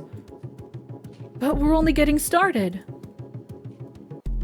How did you manage to get a hold of that pouch anyway? I just asked them. You can't be serious. But I am. You know I wouldn't lie to you. What? What thief would just hand over their treasure? It makes no sense. Right. Inside me, doubt continues to claw relentlessly. What is it that really happened here? Yeah, my incubus theory is feeling more legit. I don't know. I don't have the time to ponder the question all that much. because the haze swiftly returns to my mind. The blurry heat of hot smoke and heartbeat-like bass leaves my sanity hanging on by a thread. It's so hard to breathe. I turn to face Francesco again. We're standing awfully close, him and I. Despite the brain fog and sense that we should leave, we're still dancing, moving in perfect sync. I'm struck by the intensity of it all, how our gazes never leave each other's, how the occasional brush of his hand fans the ever-growing flames inside me. How easy it would be to claim his lips. Shit. Eventually we're pressed together, and when he looks away, from shyness most likely, I narrow my eyes. Don't turn away from me. Oh, he's got the hentai fog now. That's cute. I feel his breath hitching. I won't. I'll... Wait, hold on.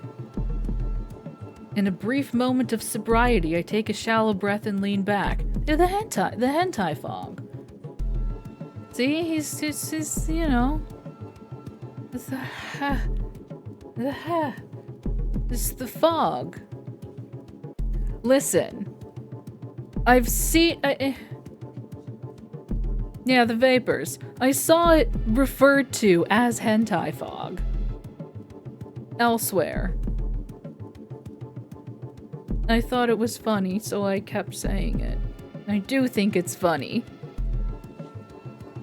It's like when people do, like, sexy art. And...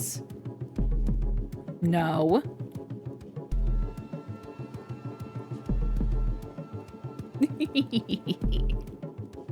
People do sexy art and there's like to express that they're like breathing hard and it's, you know, it's hot and it's sweaty and whatever. Just the hentai fog. Anyway, in a brief moment of sobriety, I take a shallow breath and lean back. We're letting the substances get to us. I don't care. You should. We're not in our right minds now. We have to go. I feel a migraine blooming in my temples. Come on, Chess. You're giving me mixed signals, and Elias. No time for this. Do I need to drag you? After one last peek around the crowded, pheromone-soaked locale, we scurry towards the exit, stepping over piles of clothes and dancers as we do. Correct, Detective. What seemed like the beginning of a night of debauchery just a few minutes ago is starting to morph into something more aggressive. Gasps ripple through the crowd. Gasps. I dislike words that end in like crisps or gasps. I don't like it. I mean, no, that would be a reward, Viz. That he'd like it too much. Gasps ripple throughout the crowd, and when the first punch is thrown, then the second one results in a third, and by the time we've made it out of the main room, it's a cacophony of screams and bloodied knuckles. That could have been us. The cold cavern air has never felt so good before. I fill my lungs with it, taking in deep gulps of oxygen until I feel the fog slowly lifting from my mind. Every breath after that, my thoughts come easier. I'm overcome with relief, grounding myself 1 second at a time, and I see Francesco coming to his senses too. Looks like the smoke doesn't stay in the system all that long. The streets are still as alive as when we entered the club, and we quickly find ourselves on the road to a quieter location. Francesco falls into step beside me, hesitant. And Elias? Hey. Feeling a little better? Yes, but I acted strangely while I was under the influence, didn't I? His cheeks are deeply flushed. Well, that's hardly your fault. Those were some pretty hefty gases in the air. That's no excuse. I can only ask for your forgiveness and hope that I can make it up to you someday. His shoulders slump, crestfallen. I think we completed our mission, though. Experiencing things, right? That includes awkward mishaps. Oh, We share a smile. Yes, I suppose you're right. Our footsteps take us back to the bridge where he first gave me his confession. The lanterns still soak our surroundings in rich reds, reflecting against the inky darkness of the river surface. The only sound that cuts through the crowd's buzzing in the background is the water's slow trickling. Finally, we've got a place to breathe. I hope you still had fun, despite the interruption. Yes, I did. But did you? It was something, that's for sure. Oh, you better not be thinking of apologizing. The guilty tug of his lips tells me everything I need to know. Let's hang out a bit before we go. There's something I want to ask you. We both slump down on the damp wooden boards of the bridge. Now that we're here, my mind hones back in on my actual goal, the Lunar Ichor. I want to press him some more on his family. There's still so much I don't know about the person in front of me. But I can't do that right now. My mind churns with possibilities. I'm relying on his apparent richness and influential family to be able to lead me to Ichor one way or another. I'd be indebted to them for life, but I would live at least. The chance of him lying is real, and so is the chance of his family not being able to afford it either. Then the chance of someone spending that amount on somebody they barely know is slim at best. Am I doing the right thing? I'm taking such an extreme risk. But if I search on the side and keep my eyes peeled, I decide that it's a risk that I'm willing to take. An alias? Hmm? What did you want to ask me? No, it's nothing. I'm glad we met. Oh, yes, me too.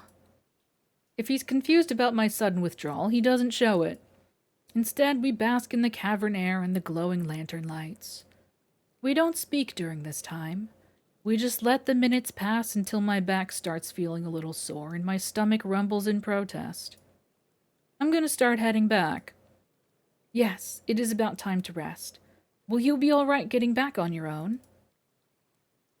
You're the one asking me? Yes. Thank you. I'll be fine. Silence hangs in the air for a little moment until he reaches for my hand again, and just like when we first met, he kisses the back of my hand. Then I'll see you soon. Tomorrow, maybe. You're on. When I start heading back, taking a long detour around the maze of stalls, I smile under my mask. I'm tired, but my new friend gives me energy. Enough energy to sweep through the newly arrived merchandise one last time for the day and see if anyone has any new information. It doesn't take long for a creeping discomfort to prickle the back of my neck. What? I speed up a little, but the sensation never leaves. When I turn around, I understand why. I'm faced with two people in masks and outfits that I can't help but recognize. His bodyguards. Hello, an alias.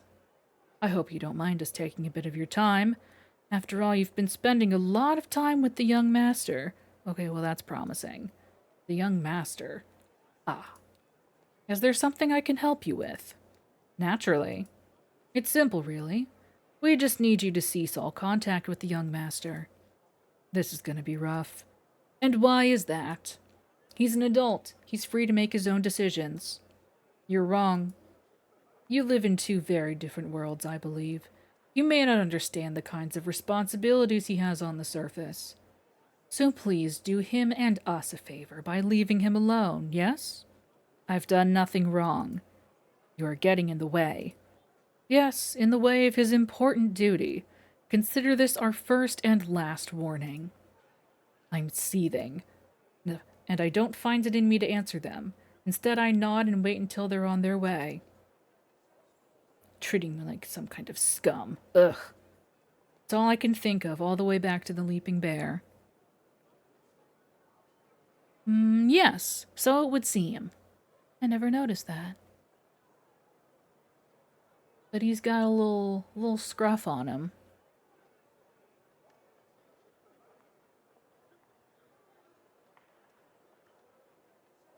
How can I meet with Francesco with these pesky guards watching our every move? I'm so tired. Too tired to think about it right now. The warm atmosphere of the inn and the clean sheets welcome me after an eventful night. I tear my mask off and toss it aside without much regard, collapsing into the bed shortly after. There's still so much I need to do, but I have to take it one step at a time. And so, after closing my eyes,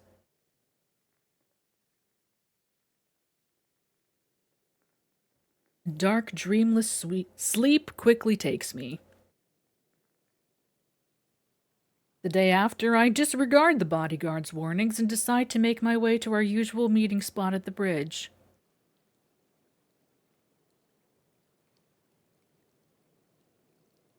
It's a long shot, but Francesco would know to find me here. And those guards cannot blame me for it. I doubt they'd hurt their young master either. Sure enough, after what I estimate to be half an hour after sitting myself down, I notice him jogging over with the usual wide smile on his face. Yeah, it's possible. An alias! Hey, Chess. He scratches the back of his head, occasionally looking back nervously. I assume they confronted you.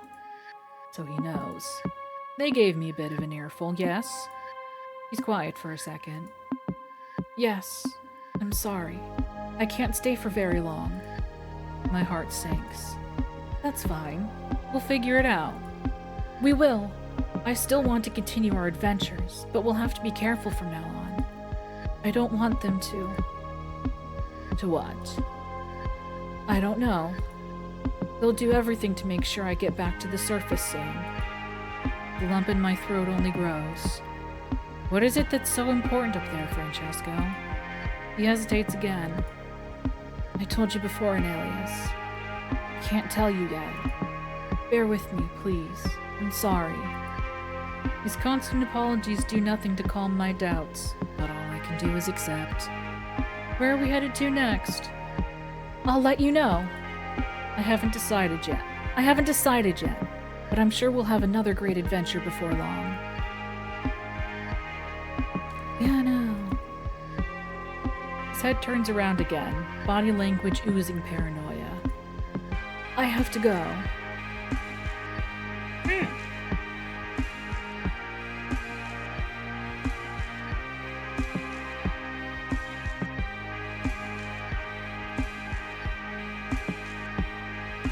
But let's meet here tonight, okay? I stand up, then brush off my cloak. Yeah, let's. He's off before I can give him a proper goodbye. In the wake of his departure, all I can do is stare at the lanterns, swaying calmly above the water. We'll figure it out. I repeat that to myself over and over until I'm ready to lose myself in the marketplace again, and prepare myself for another round of lunar ichor hunting. We'll figure it out. Chapter 1, Neutral End. Oh, there are uncertain days ahead. Ooh. You got a neutral ending, chat. Ooh.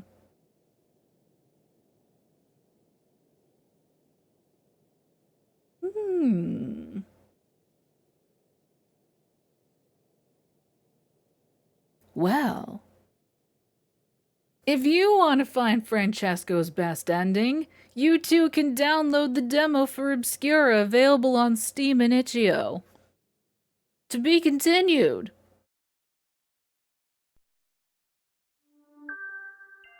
Still not sponsored, but call me, except don't. I don't like talking on the phone. You can just send me an email.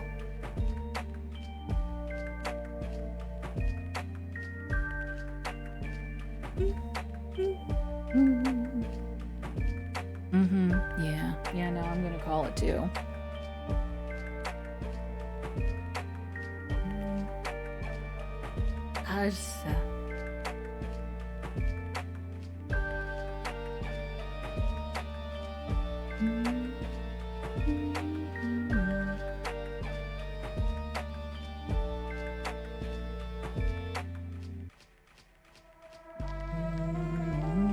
Thank you for making Obscura.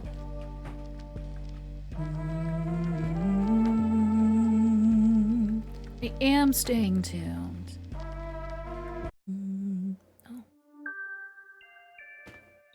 Oh. Yeah.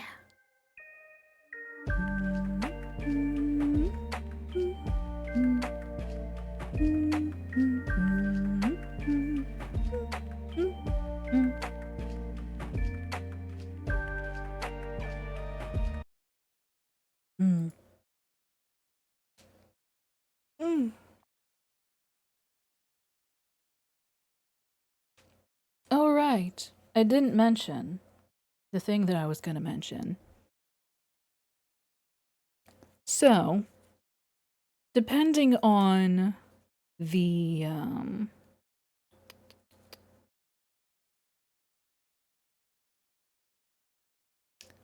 choices that you make throughout Fran's Chapter 1, you accumulate affection points, like with the others, but with Fran, you also have 2 opportunities to earn. Let me see what the guide calls them, because I don't remember. What do you. Thank you.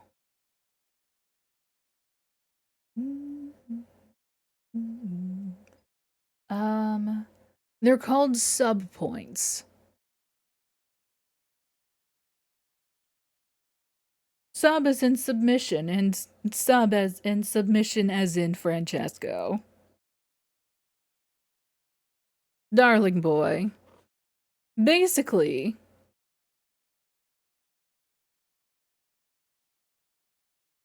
and you did get both of them. Yes, we are. Except we're almost certainly not going to do. We're almost certainly not going to traffic him. Probably.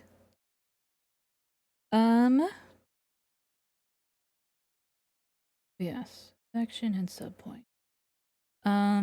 Basically, they were 2 occasions in which we asserted a bit of dominance over Fran, and he was like, oh, I see. And those 2 occasions were, yeah. When we were at the, you know what? We are serious at home. That's an excellent point. When we were at the tailor, and we had the option to flirt with him to, like, make him finish his sentence. Yeah. And then at the club when we claimed ownership over him.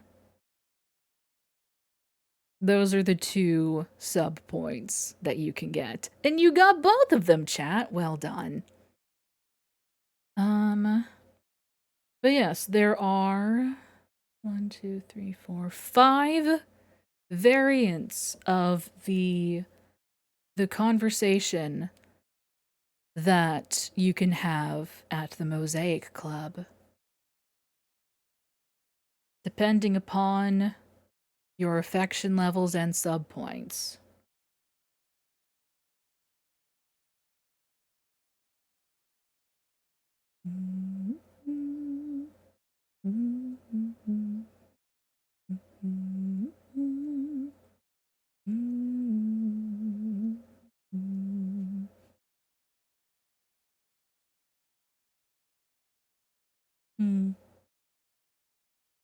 Anyway.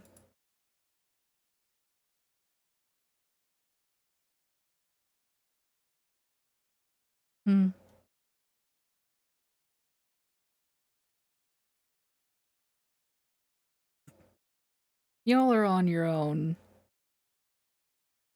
quest for the ultimate Dommy Mommy, and you know what? I support you. I support you in your endeavors. And let me know when you find her. But yeah, that'll do it for tonight. Oh, next Saturday. I hate to be the bearer of bad news, but next Saturday is the 1st of February. January is over, y'all. Time does in fact keep on slipping into the future, and I don't love it. I don't like it. I don't know. I would like at least some of it back. But yeah.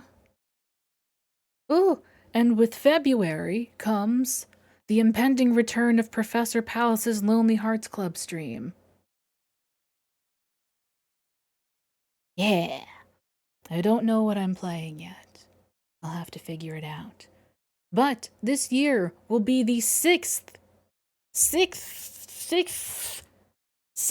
annual Professor Palace's Lonely Hearts Club stream. That's one more than 5! Incredible! The sixth or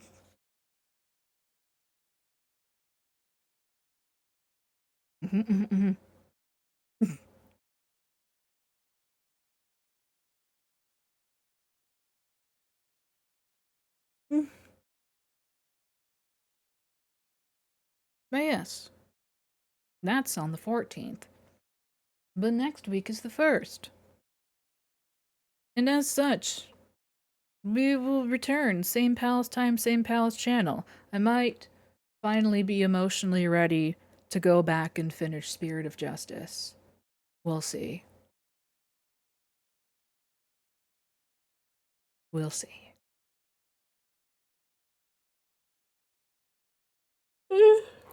I'm just really glad I took a break to play Obscura and share it with you all. And to just share my hyperfixation. Yeah. It's a lovely game. The vibes. Oh, the vibes. The boys are beautiful. The vibes are immaculate. The writing is charming as hell. Ugh. Ugh. Mm.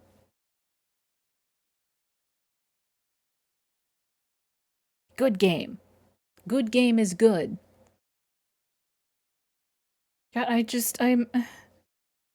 I'm looking at the, I'm just sitting here and looking at Steam. And it just, where are you? Oh, I don't have it on this source. I don't have that source on that scene. He's just staring at me. He's staring at me. With that, it all started with that smile. That goddamn smile. Ugh, he's gonna kill me. And I want him to. I gotta go. I need to leave. I gotta go. Ugh. Between Hubert and Awful Priest, we're really just cementing my taste in fictional men as beautiful anime men who will absolutely murder the fuck out of me. And I will say, thank you, sir. May I please have another? I need to leave now. Goodbye. Goodbye. See you next week, probably, with something else, because we're done with Obscura for now. And probably until full release, which will not be for quite some time. But, hey, thanks. Goodbye.